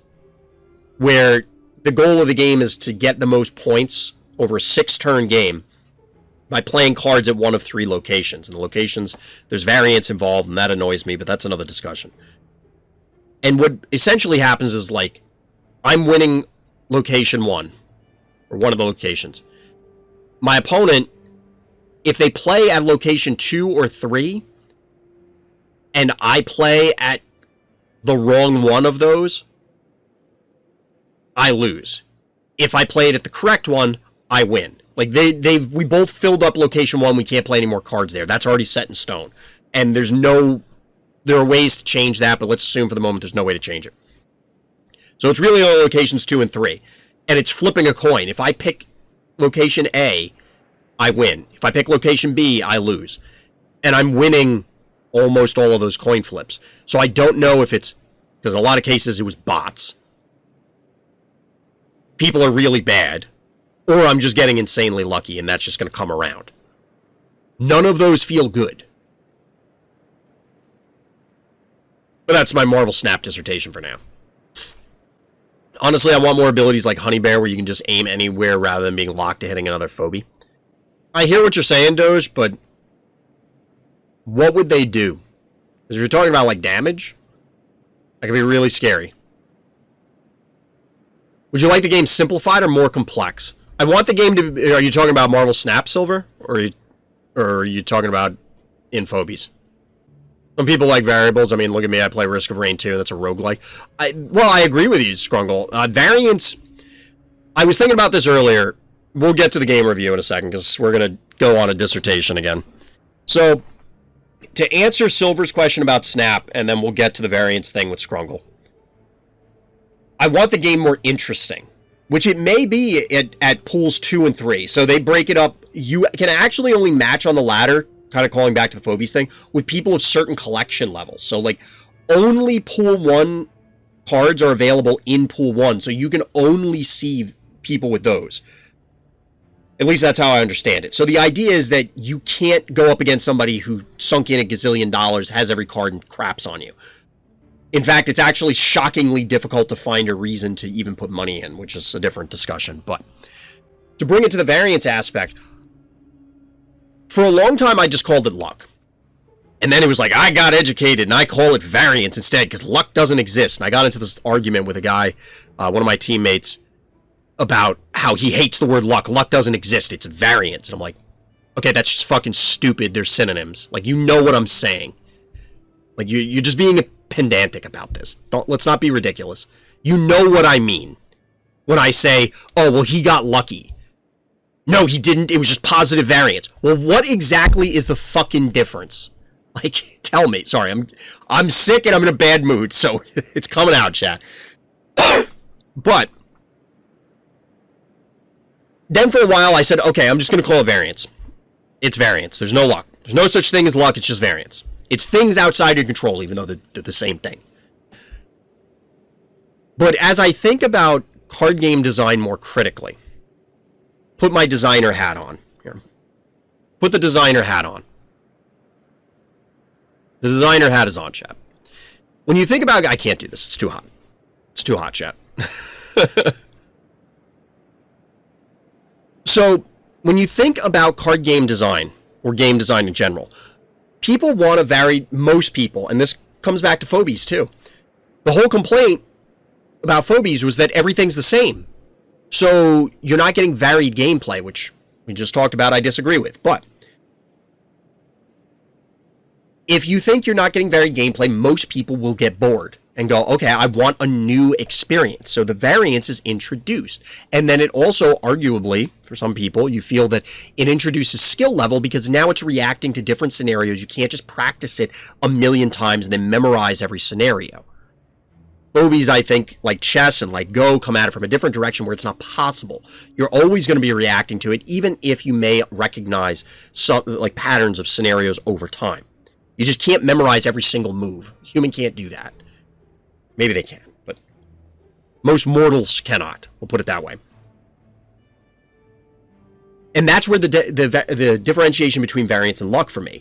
If we are including the definition of just varied gameplay, where games play out differently, into the definition of variance, it feels like a giant circle, right? It's like a Venn diagram, except there's a concentric circle in the middle that's luck, where it's just this, I mean, they're variants, so it's outside of your control, things are different, all kinds of stuff are in the variance circle. Luck is, there's nothing in your control related to this, and it directly impacts things, and there's nothing you can do about it. And that's where it bothers me for some of these things, especially when it comes to like Marvel Snap, and why I love Phobies, is that Phobies is deterministic. Marvel Snap has this nonsense where, yes, the games are varied, but the game, out of the single-digit games I've lost in, no joke, probably like hundreds of games already. Because I'm really trying to like the game. I'm trying hard. Of like the single-digit losses, most of them are due to variance. Or things that I just, there's no way I could have known that that could happen. And the game just, I don't know. I'm going to get on a longer rant, chat. So we'll call it off, cut it off there. But anyway, so our hero here is dogewhal in the blue trunks here on Phobopolis. It's over, high five. I have the high ground. Well, I think we have a little bit of a spoiler there as to what's happening. Let's see what's going on. So this is interesting. I've actually favored taking the center. There's no real way that bad guy can threaten either of those. But taking the center here, you know, you're going to get this other one kind of easily. I don't know. Either way, whatever one you take second, hypothetically, bad guy can threaten it.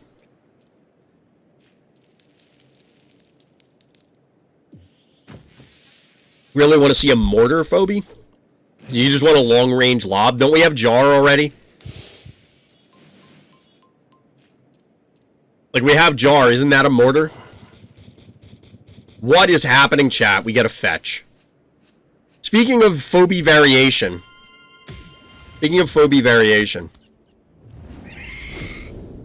Like what I said about Honey, but that's why I was asking about the damage, dogewhal. If you just want an AoE damage thing like that, it seems super dangerous. Or hypothetically super dangerous. I legitimately don't understand what this Murder Wing is doing. Like, what is the goal here? This thing is 100% dead. Like, why? What's the dog doing? My dog? She's hanging out with my wife. Wife isn't 100% recovered, so she's chilling out with her, keeping her company. Shout out to Honda, because the boom, a little boom action going. Here comes the baby boom. Where are my boomers in chat? See, it has a double meaning here because of Phobies. Dying is what the Murder Wing's doing. It's died, it's true death. Now, this is something that I typically go for here on this map.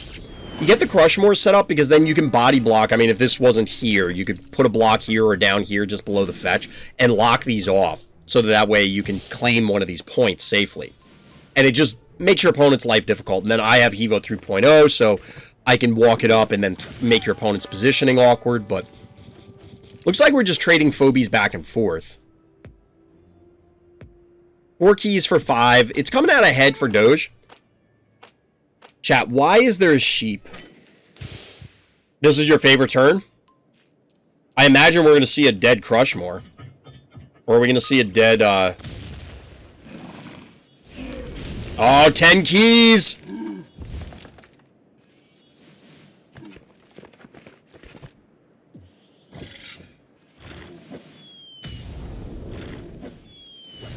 Oh, man. Oh. All dogs go to heaven, chat.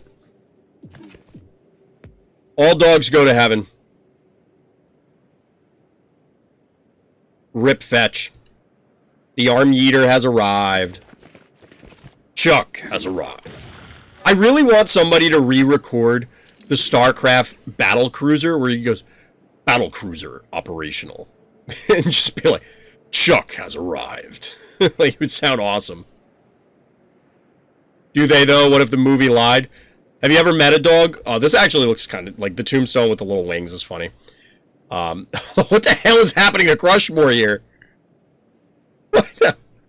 I mean, he's dying. That's what's happening, but... So, one thing I didn't call out earlier is, like, the Crushmore could have gone north and blocked here instead. This does leave the path open. You could run something up here, but I don't know. It's fine. Crushmore got crushed. True story.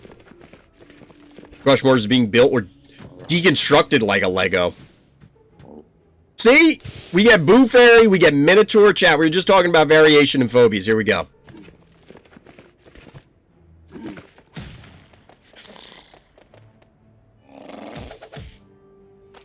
Wow, it tanked all those hits. Now, to bad guy's credit, it's Crushmore, Minotaur, and Chuck versus the world and 4 panic points. I love the Minotaur attack animation. It is so awesome.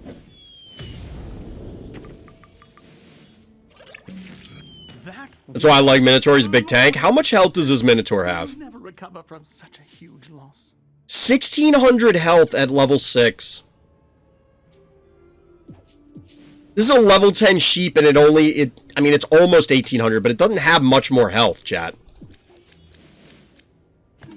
It doesn't have much more health. Now, granted, it's putting out a lot more damage, but... And just like that, how the turntable... How the turntable...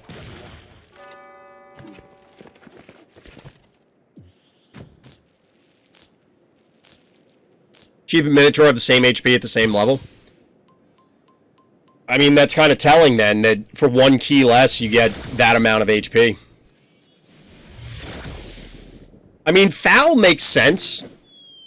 Foul makes sense. Foul has typically been my answer to Chuck. I wasn't paying very close attention to bad guys' keys. Maybe they could have done it sooner. But we even get the heal on the Crushmore here.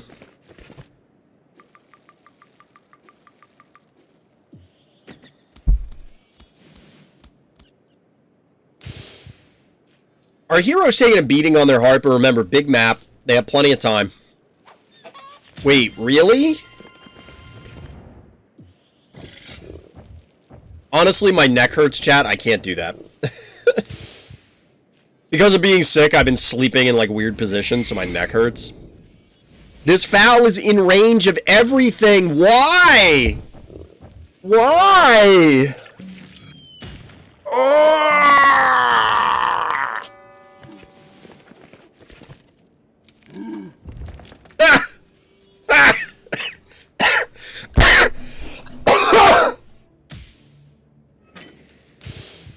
Oh my god.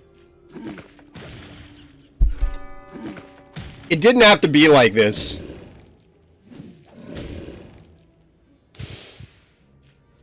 You know what would be cooler? If High Five's arm just straight up rotated 360 degrees at the shoulder. You have Chuck, who's literally launching, yeeting their arm. There is no reason that this needs to swing around like a regular arm.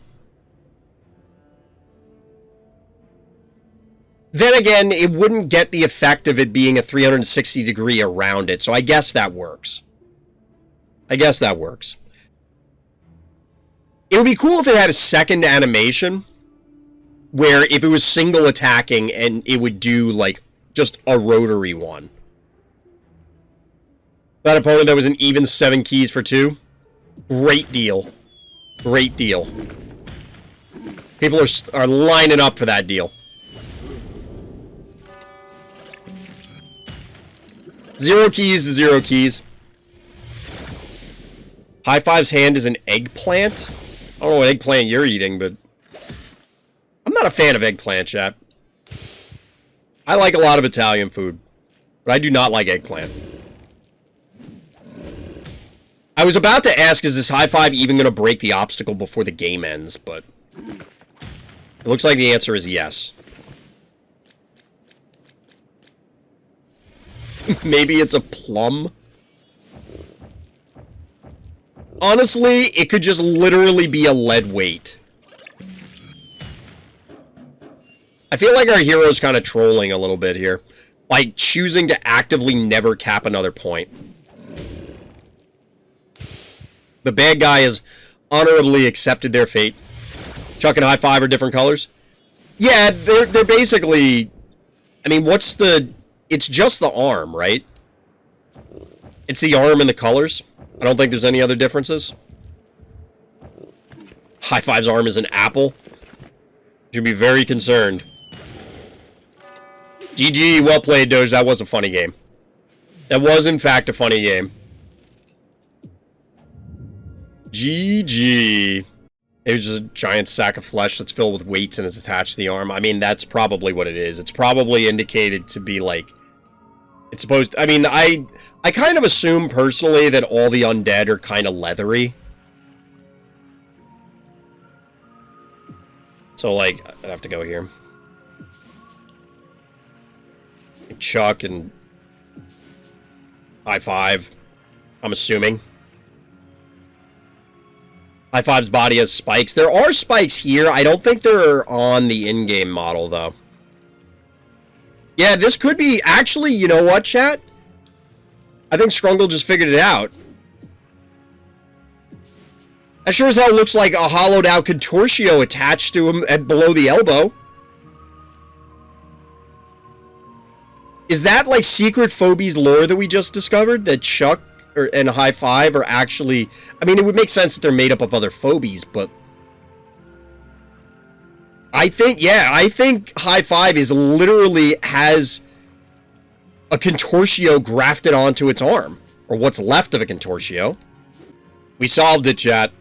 We solved it. Now the question is, what is Mildred made out of? Presumably, like, whatever Mildred was, if this was supposed to be a person.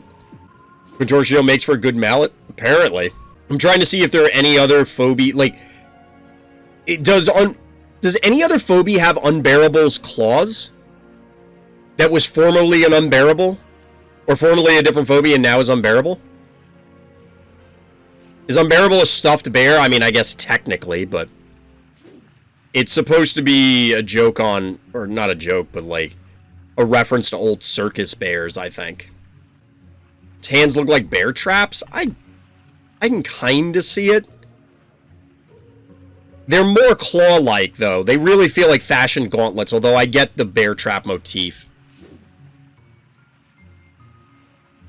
Are Unbearable and Contortio's mouths kind of similar? I guess, but that... Kinda. It's not the same color, though. I saw what you posted, Taco, in Discord. If it's available on Steam, I could play that, hypothetically. I don't have a PS2. So as you'd imagine, I probably won't buy it just for a single game, but... I've never actually owned any PlayStation console, or product, for that matter, chat. Believe it or not. Always was Nintendo, and Sega. Well, I guess back in the day, had Intellivision and Atari, Nintendo and Segas of various kinds, and then... Once the original Xbox came out, I kind of shifted in that direction. I still have Nintendo consoles throughout that lifespan, but primarily have always played that. There's basically never been a PlayStation exclusive that I've cared about. Like, there's been a few over the years, but I just don't care. Flesh Crawler could be a mutated Contortio. You have to wonder who's creating these phobies. I know there's the whole, they're creatures of the mind, and somebody just imagined them, but like, if you're imagining Contortio or Chuck or any of the other undead, right?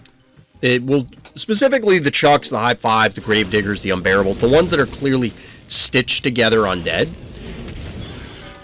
If you're imagining that they're, well, stitched together undead, Frankenstein monsters, then you had to have imagined a Frankenstein at some point, right? Somebody made them. You're not just thinking of the monster. It's going to be, I don't know. It seems weird that we haven't had a mad scientist Phobie. Wish we got more Phobies that have creepy look like Flesh Crawler. Yeah, I'm curious. So, full disclosure was kind of out there because it had the alien theme, which I get. That's fine.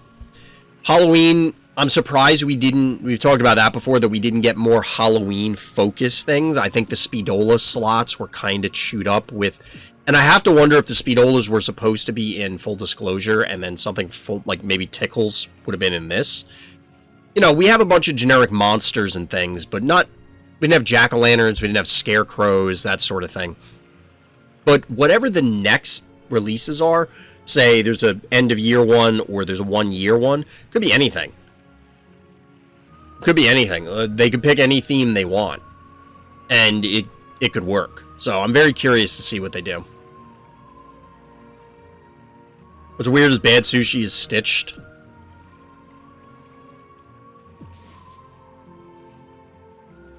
I mean, I guess that's why it's Bad Sushi, because it's multiple types grafted onto each other. I don't know.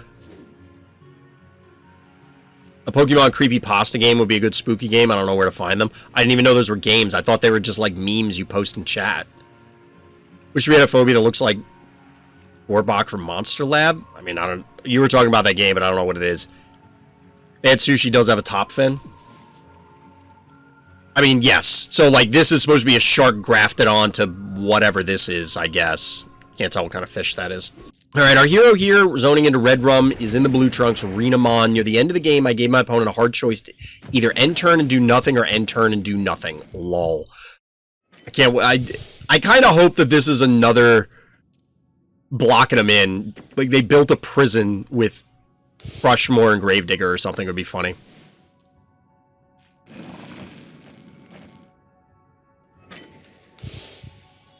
The mouth part of Bad Sushi is obviously the base of the body, since it's connected to the other half of the fishbone. It might be. I didn't look at it that closely. Then again, Phobie magic, you know what I mean? It could be anything. It could even be a boat. Or a weird anatomy fish, I guess. I don't know what the hell bad guys... like, chat, what is...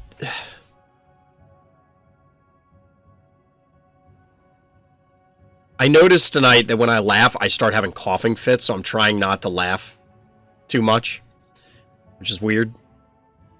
But I'm trying to, like, not get too excited because I'm going to start having a coughing fit. What the hell is this opener to this map? So we got a snowball. Okay. We got Henrietta Bank. Okay. Into Bank, into Ray Chargels, into Hematic Ginsting. The official Try Not to Laugh challenge. Yeah, I could be like all those other YouTubers, right? I mean, I guess, so honestly, chat, I've talked about this before. Remember when I was talking about Russell openers? You know, if you bank on a big map and get a Russell like turn 2, or Smiley openers, and then try and force your opponent into mechanicals, and then you play electrical phobies to eat their mechanicals and go from there, right? Do you think that's what was going through bad guys' mind? It's like, oh, well, they're definitely going to put out mechanicals to fight my Henrietta.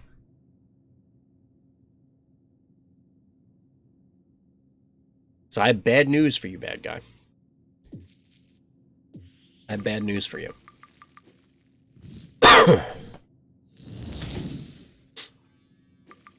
Henrietta is not that big of a threat. Does this Ray Chargels just die? No. Not quite.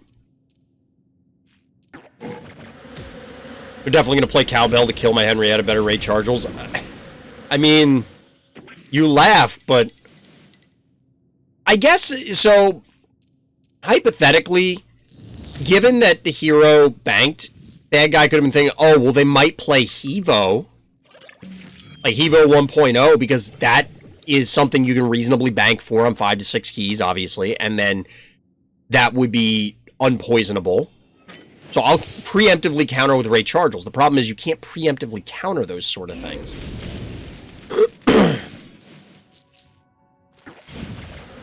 Yeah, into Sheep, I don't know what bad guy's doing here. And again, I'm not trying to beat up on people. They seem under-leveled, so it's entirely possible these are just, like, the highest level things that they have. I think at this stage we have to assume that bad guy is either new or just has a very small collection, which could be redundant.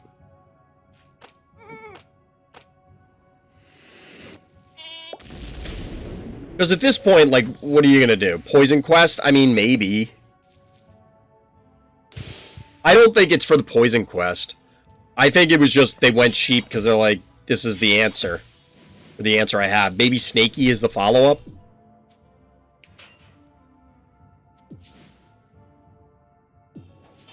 Level 4 Baby Snakey? That's not getting it done. You get the heal. This is a brutality, chat. Can't quite call it a flawless victory because, yes, there were deaths on Hero's side, but this seems bad. This might even be a dead Baby Snakey. Okay, maybe not. If I thought Fireball plus more bees plus this might get it, but Dozer. I wonder if we're going to end this game with Dozer double freezing things, chat. Taught and retaught is sure. I mean, bad guys making an effort. They got all the panic points. They position this to go face. Not like that matters. Signed to do Ghostbusters? Maybe. Maybe.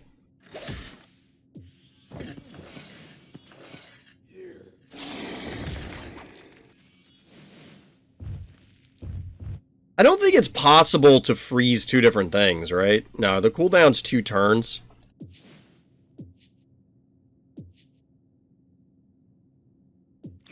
So it's not like they could freeze Baby Snakey and then freeze this.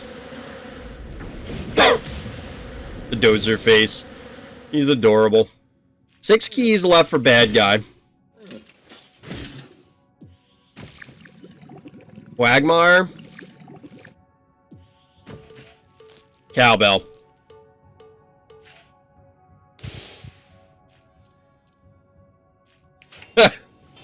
You're not wrong, Onda. Dozer has a face like he's having a hard time in the toilet.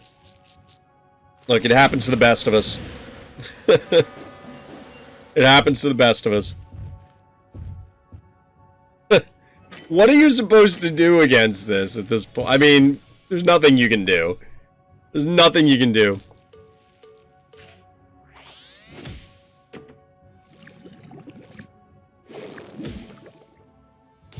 They don't even kill the... Not that I expected them to, but they don't even kill the Gravedigger here. Old Dozer puke. That is the mark of a master.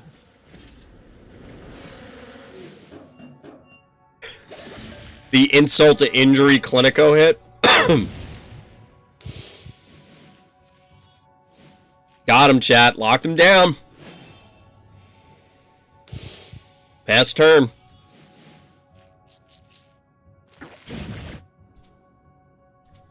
Oh, you absolutely could have killed this. Could have just killed the Quagmire, called it a day.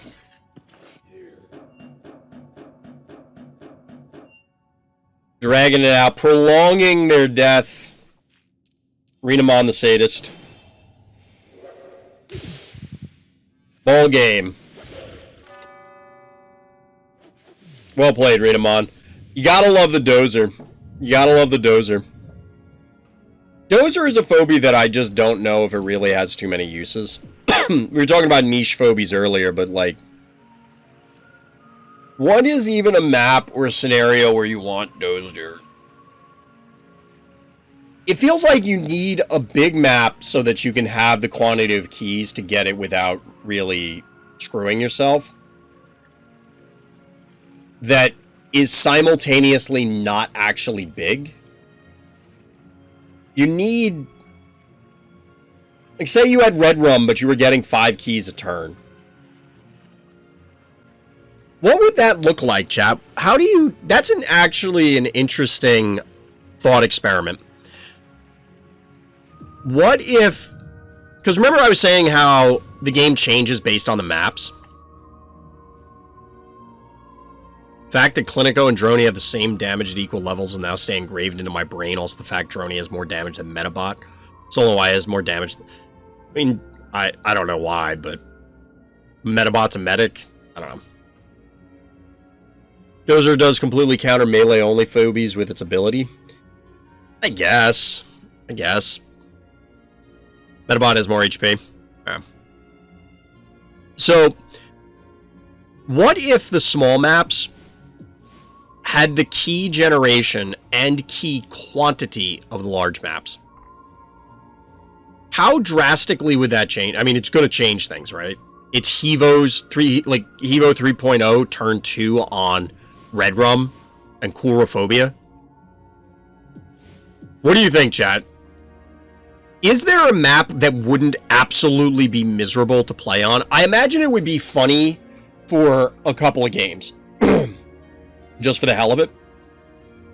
But imagine Biff's Room, where you bank turn 1 and then it's like turn 2 Hevo 3.0. That might not even be good, because your opponent could go turn 1 little things to cap the points, bank, still pump out a 7 key. Be like, come get me? I mean, but Werewolf has more melee damage and HP than Snowball, even when they had way less levels. Does it? My favorite part of Monster Lab is making a monster. You can make things with a robot. I mean, that sounds like it's in the name, Taco. It sounds kind of cool. That'd be interesting, but without having to face Hevo 3.0. Honestly, I don't know if you would. I mean, you would probably in general. It would be interesting. Random fun fact, Poison Ivy does the least straightforward damage with its trap. I'm assuming that's ignoring the poison, but 3/4 of the time it's going to be extra damage.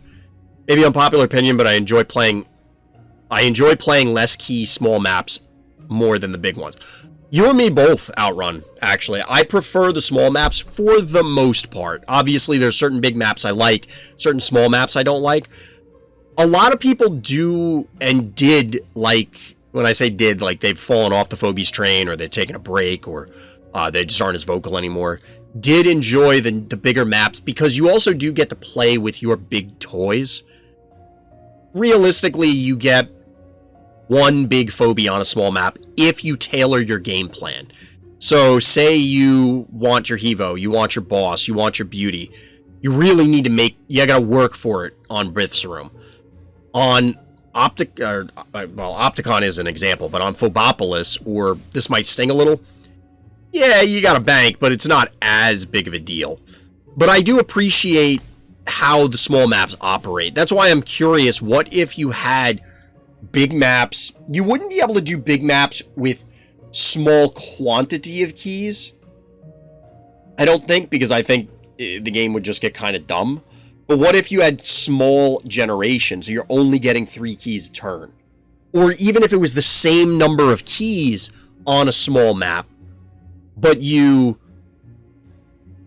generate faster, so it doesn't require the bank. Basically, you'd be inverting the way that the game normally works, where, you know, you open with turrets and small keys and you bank, so that way you can get your big phobie online. Instead, you could front load your big phobie and then follow up and supplement with smaller ones. Or maybe you do something totally differently. I don't know. Werewolf big mode looks funny when he walks like King Kong, does he? I don't really remember. We only saw that one game just so I could get it in the collection. I should honestly like small maps way more, but I like bigger maps way more than small maps, and I end up losing on big maps way more times. I've had that in other games, Scrungle, where the thing that I like is the thing that I'm worst at. Not saying you are, but, like, I've had that on many occasions where I really like this thing, but I'm just not good at it. But the thing that I'm good at, I don't like. And it's probably just psychological where I'm sort of...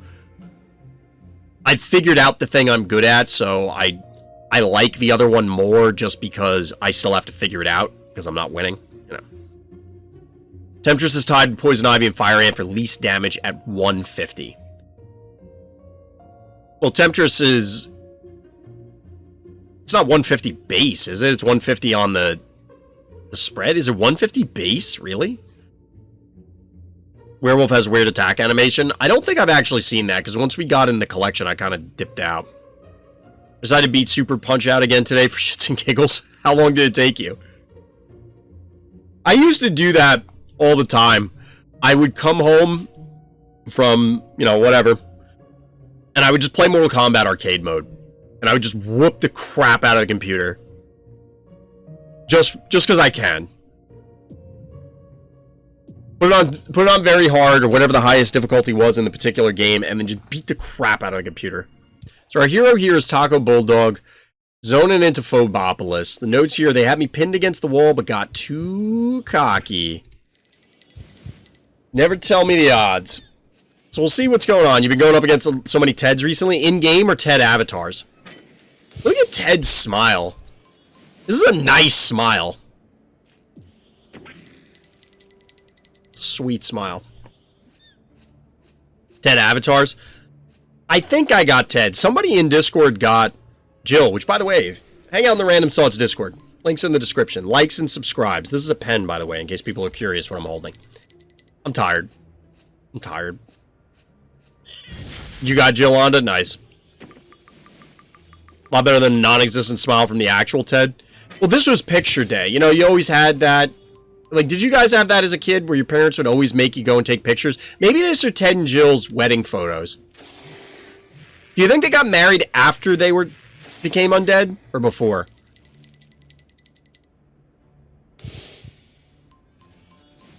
And do you think if these are wedding photos, do you think this is...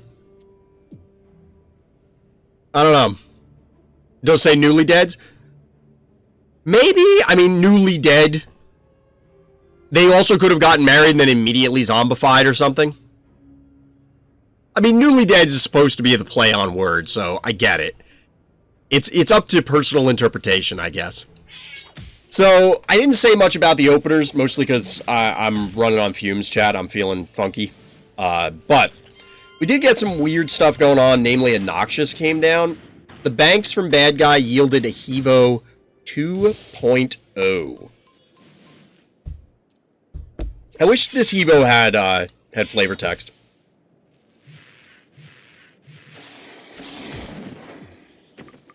Wait, I just thought of something. Is Hevo 3.0 the only Phobie with an ability that has flavor text? Because it definitely says it's a Molotov cocktail party on Hevo 3.0. Can anybody confirm if Fire Ant has it? Well, Fire Ant has a trap. Because it's not really an ability, it's just the AoE. So I guess technically they don't need any extra space on the back to explain what it is.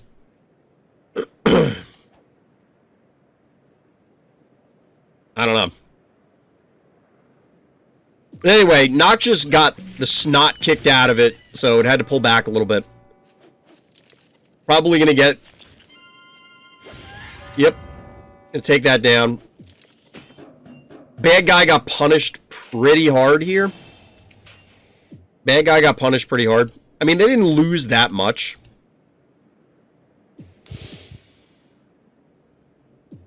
I was just double checking that there was nothing there. But, I mean, he gave up 4 keys for literally nothing.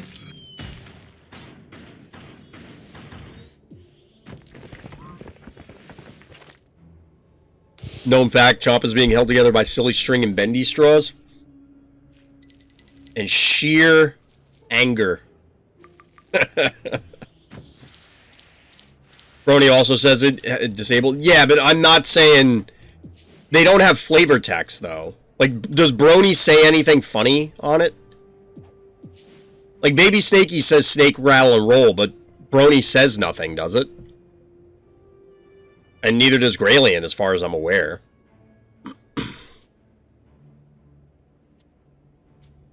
No, 2.0 doesn't.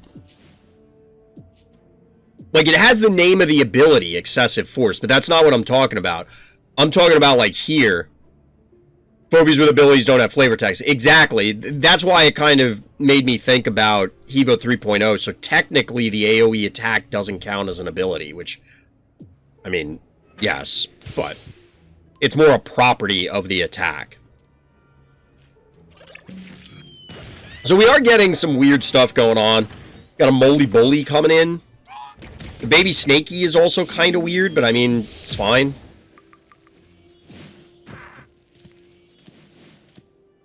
This actually doesn't look bad for bad guy, though, because this lineup is not great for our hero. 3.0 and Barzilla have flavor text on the front, but not on the back. Okay.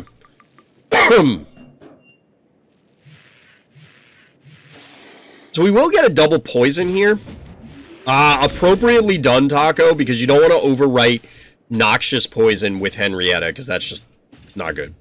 And we got a Blasto. Blastomatic.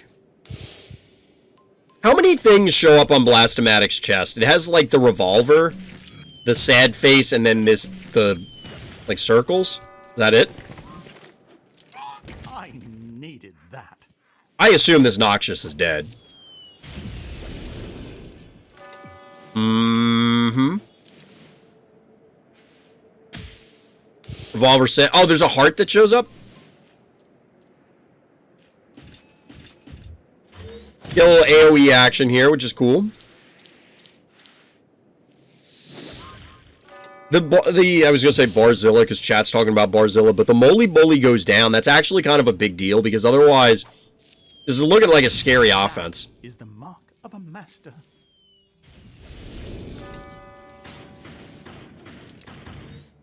Yeah, I assume the ones that have other properties like fire or electric, they could still have flavor text. So those are properties for the attack, not the actual thing itself.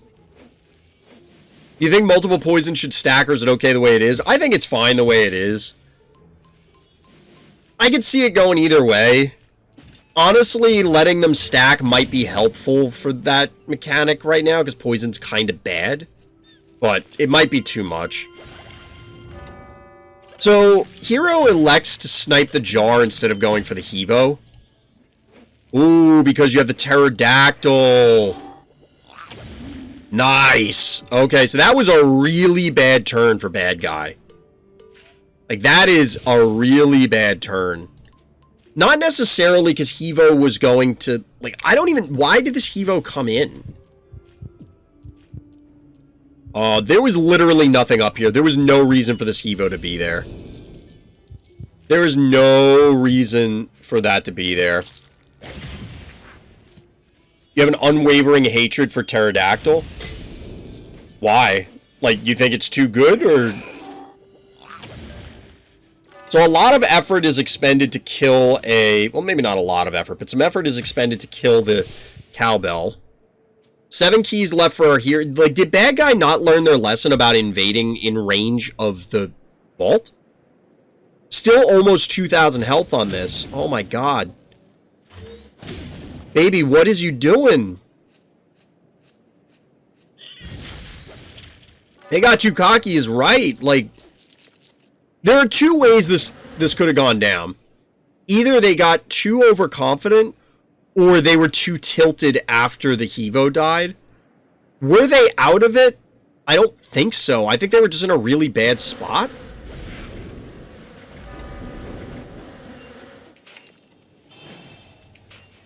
I think they were in just a really bad spot.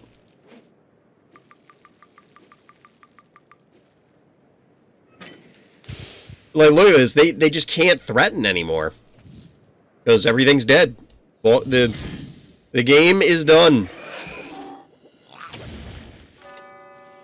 Is it just me, or am I obsessed with the grunt the Speedolas do when you spawn them? Well, you'd only be able to tell us if you're obsessed with it. I mean, we could speculate, Doge, but we can't know for certain. I haven't actually heard the sound effect, now that I think about it. I actually haven't spawned the red Speedola. I've never had a scenario where I cared. There's absolutely tons of times where I've considered spawning Zomboni and the other ones. Bwom! You gotta get a light show finish there with Blastomatic. GG, well played. Yeah, they absolutely overextended. I'm curious whether it was tilt or not. I could absolutely see, you know, I threw my Hevo away for no purpose. I actually have a bunch of async games going that I lost, or have effectively lost at this stage. Some of them literally lost, some of them they're over. Where I'm going through my async games, and I've talked about it before, I just don't care about async. I can't even begin to care, so I just... If I look at your forces, and I don't immediately count up 3,000 damage, I'm sending Hevo in.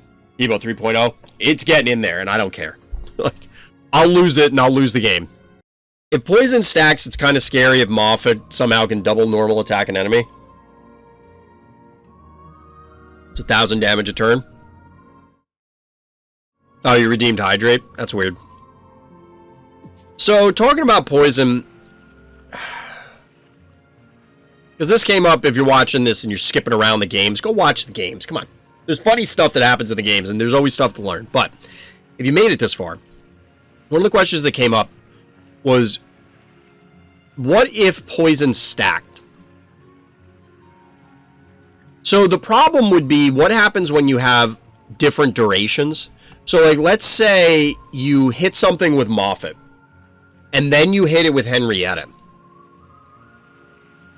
Does it make it a 13 turn poison for like 600 damage? Because that cannot be how it works. No. That idea, get out of here. That is not a good idea. That sounds way too ridiculous.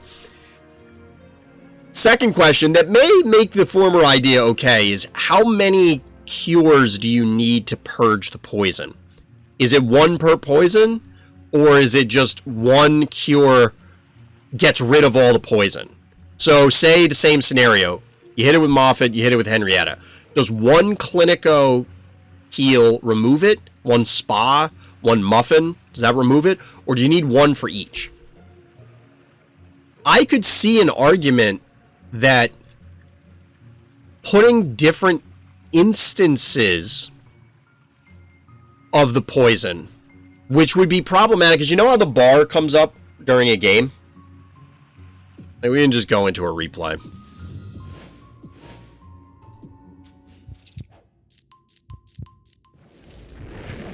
So we're only pulling up one of mine, so that way you can... We'll do this. So you know how this bar comes up at the bottom? And you'll see stuff get poisoned or diseased? Let's say something gets poisoned 20 times. I don't know how the hell that would happen. But let's assume that it happened. Is it just going to go around and wrap all the way around and suddenly you can't even see it anymore? I'm curious, like, how would that honestly, that might legitimately be a concern with the stacking poison idea, is just, how do you visually display it? I don't think it would be unreasonable if poison stacked to see something get hit with poison 3 or 4 times. And then if it also had a disease and also had a debuff, it's like, okay, on mobile, you might not even be able to see the Phobie card. I think Freeze is the only debuff that doesn't have a special icon on the status bar. I think it does. I'm pretty sure it does. I haven't seen a Freeze in a while, but...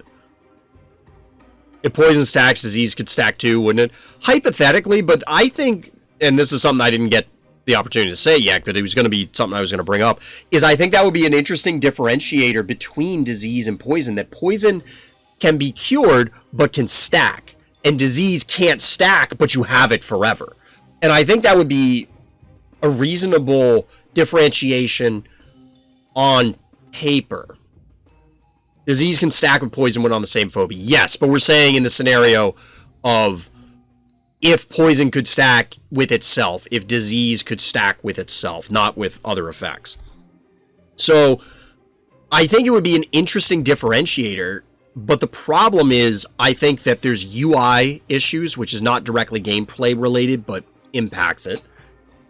There's issues with just generally figuring out what is okay. Again, if you hit it with Moffat and then Henrietta, do you have a 13-turn poison? Does it change the duration and stack the damage? Does it have independent cycles or independent cooldowns, whatever, timers for each of the poisons, and they just stack next to each other? Honestly, I want to see a Resurrect Phobie that isn't limited to undead. We talked about that before. Somebody had suggested a mechanical one that repairs itself. I think that could work. Cheap ult and bad sushi, if they stack, though, that would be hilarious.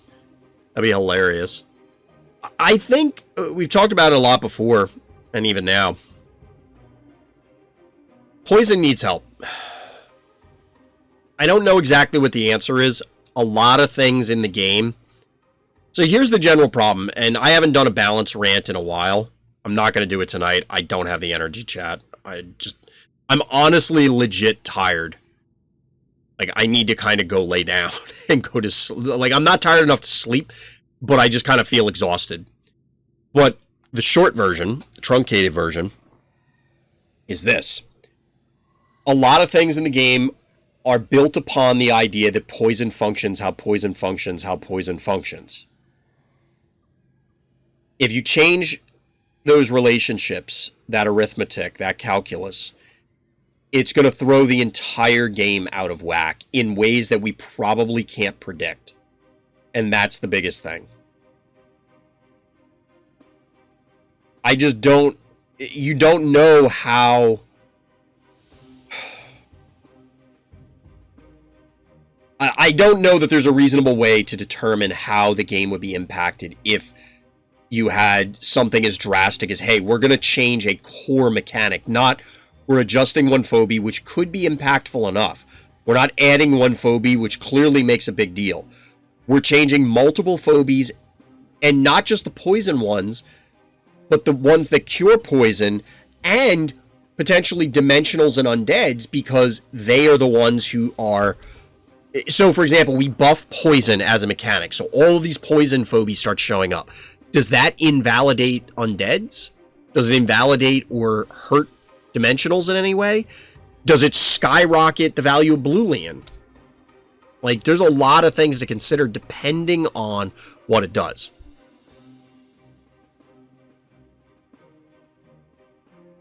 So,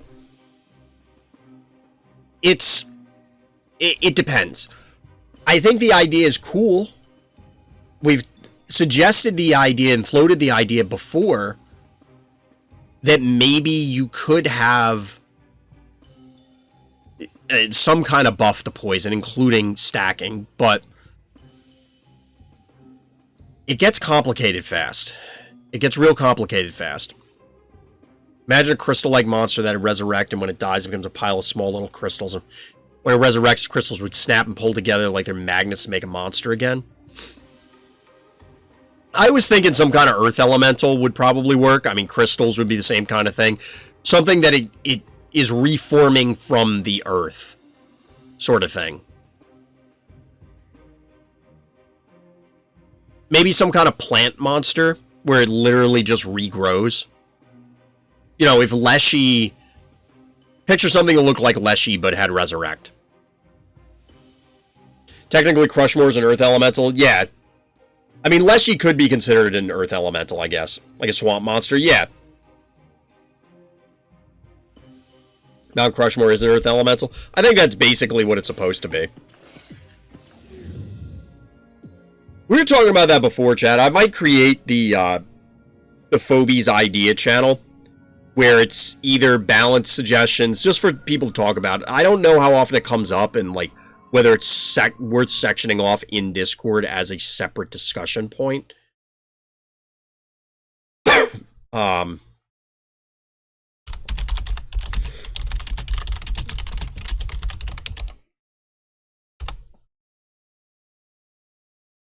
Sorry, I got a ping in Discord trying to figure out what's going on.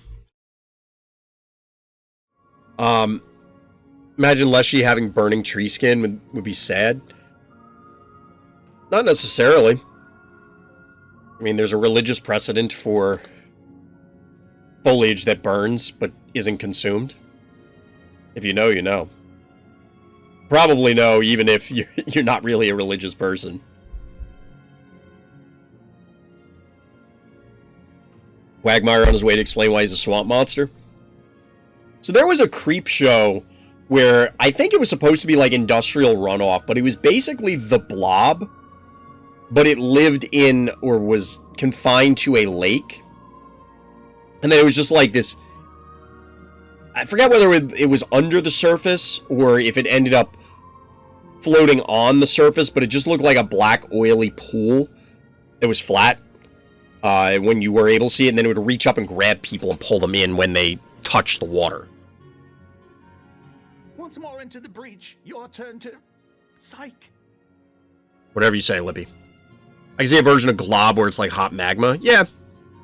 There's a lot of things that Phobies has a ton of potential for new Phobies. I don't know that I want them to release stuff much faster than they are, though. I would be all about letting people earn more cosmetics. Again, but we've had that discussion. I did a whole video on it. It's just tough to do it in Phobies. I really want to see a Phobie with Glob's ability, but with a leap. Do you really want to see that, Doge? You really want to see that? Because that seems super dangerous. That seems super duper dangerous.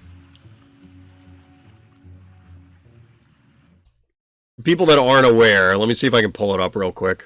Hold on. He's the Glob. And then it slowly, I don't know how much oh, it says it right here. It does 1,000 damage. I gotta actually look at it. It consumes, maybe it's not that slowly. It does 1,000 damage. It consumes the Phobie in question. The thing is, I don't know. I don't, the idea of a leap on this seems ridiculous. The passive damage can be buffed. Wow. I mean, I am actually pretty excited about Glob. I do want to try it. I'll get there. I mean, I'm not going to get it with, even though I have almost 700,000 experience, that'll probably get me to 67, I want to say. Maybe 68. Probably not, though. Or the funny number one that you can't see because I'm covering it with the Glob. So I don't think I'm going to get to these levels. And then I still have to get Yeti. And then Glob. But I am excited to try out Glob. I've only seen it... An opponent played it against me a couple seasons ago once. You won't get it because you won't spend that XP? I will eventually.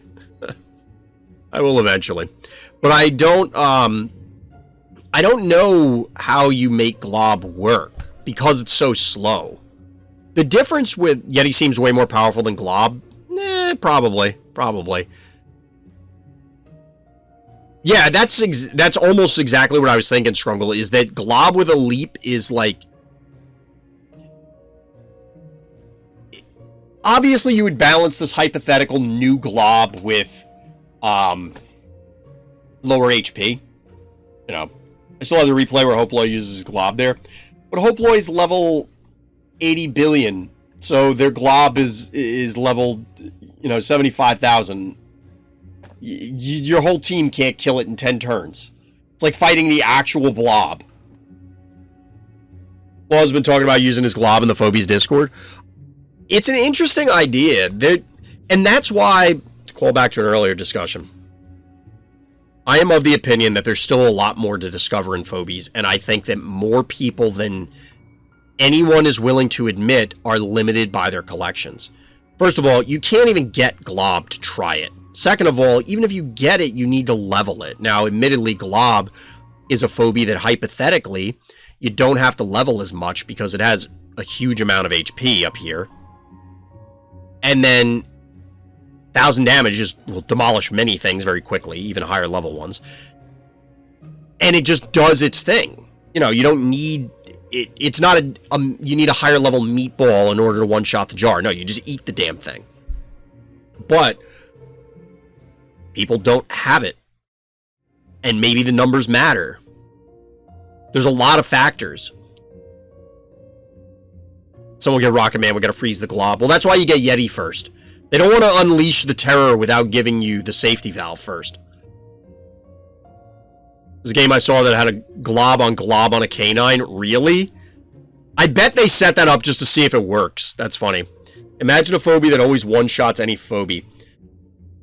Yes and no, Forgo. That might be overpowered. I could honestly see... I mean, Glob is that Phobie. Hypothetically. It doesn't necessarily one-shot it, I guess, but it is one-to-one. It'll kill anything, technically. Hypothetically, I could see something being that assassin Phobie. That's kind of what Sasquatch is supposed to be, right? It won't always do it, but there are ways to balance it, but it would probably cause things to get so weird that it's not worth it. You know what I mean? Like, it just does such weird things to the game that it would be unfun, we'll say. Glob seems heavily countered by no cooldown boops. That would make sense. Well, yes and no, because if you walk up and boop it, can't it just walk back up and eat the thing that booped it? It's not the worst idea, like you make a Phobie with an execute. That's kind of what we have, Outrun. That's why I was mentioning Sasquatch. I think it could be balanced. Is it worth putting in the time and energy to do that? Probably not. Probably not. Glob and Graylien seem like a good combo. Yeah. I mean, any yoink, right? But, although the Graylien gets itself out of the way, so the one move isn't as detrimental. Glob and Graylien seem like a good combo. I literally just read that. I read the same comment twice. That was not because somebody reposted it. Finnegan is 2-key, no cooldown boop. You can just knock Glob off your Phobie, then beat the crap out of Glob. I mean, I don't know about beating the crap out of it. It starts with 2,500 health. Like, I'd have to go back to the spreadsheet, and I'm not doing it right now, but that's a lot. Phobie with an execute is a Grimes that murdered way too many enemy Phobies. That's a Phobie who has the I'm closing the game button. It's like those target easy buttons, but it says game over, game over, game over, game over, game over, game over. 250 damage, Finnegan isn't beating the crap out of anything, unless there's an Abyss style. But yes. Point well received there, DT.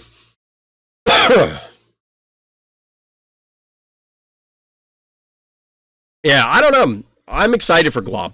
I'm excited to unlock Glob. I'm actually excited. I mean, I'm always excited about the stress level Phobies. I would rather if they were just in regular packs. Honestly, the stress levels are one of the things that annoy me the most. Especially because things such as... Well, I can't scroll backwards, but Glob is a unique ability. You literally cannot get it anywhere else. Akira is a unique ability to a degree. But you can't get this anywhere else. Jammyfish, unique ability. Sasquatch, arguably, well, it is a unique ability in invisibility. The extra damage is whatever, but we don't know about this thing yet. We don't know about this thing yet. The stress levels kind of annoy me. I'd be lying if I said otherwise.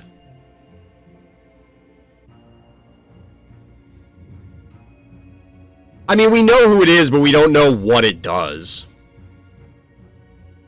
That's exactly it, dogewhal. Yeah, we don't know what it is, so, like... When I say we don't know what it is, I'm specifically referring to, well, what impact does it have? Maybe this thing is terrible. Maybe it's just another one key, and everybody's gonna get there and go, what the fuck? But I somewhat doubt that. I kinda doubt that. I wonder how many people... And let me know, Chad, let me know, YouTube. When someone hits 150... Well, when they hit 140 here to get this, right? Yeah, I know. I was just saying a one key, but you get the point. So let's say someone hits 140 next week. Are people going to... Will that be disappointing for you personally? Because right now, Think about it honestly before you answer. Right now, there's a mystique. Like, we don't know. And there was a lot of speculation about what Sasquatch was going to be. Jammy Fish, obviously off. And obviously, there's still a lot of speculation about whatever this is and what Terprobes a lot is going to be. Once we know, will that affect you in any way? Because there's still going to be the acquisition part of it where you know it exists, but you can't get it for like a year. Because it's just going to take forever to get here, you know.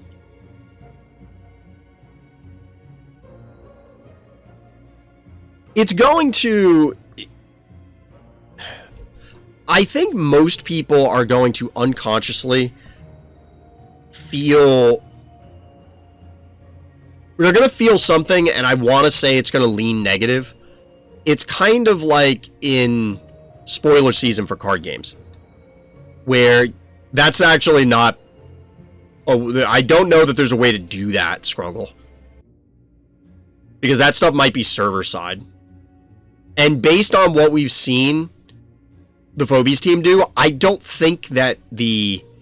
Like, so Probes a lot might actually not be in-game. I don't know. It seems weird, because, like, they did all that patching right before somebody was about to get Sasquatch. Which seems weird, because what if somebody tomorrow, one of the people who's really up there, dropped $5,000 or something, and just bought their way up there? It has to unlock. So it has to be in there. But I wonder if it has to pull the information from the server side. I don't know. I haven't looked at the files that closely, but somebody might be able to data mine it. But to my other point, I wonder if, similar to spoiler season, where everybody's, oh, there's still cards left to be revealed. We don't know what they are. What's it going to be? How is this going to affect things? What's the cool new toys? What's this? What's that? And everybody's buzzed about it. But then when the full spoiler comes out and the real assessment starts, a lot of people lose interest, because it's like, okay, well, all the excitement is done. There's more excitement when you actually get the stuff in hand, but I think a lot of people lose some of the buzz once they know. I'm curious if that'll be the same for Phobies.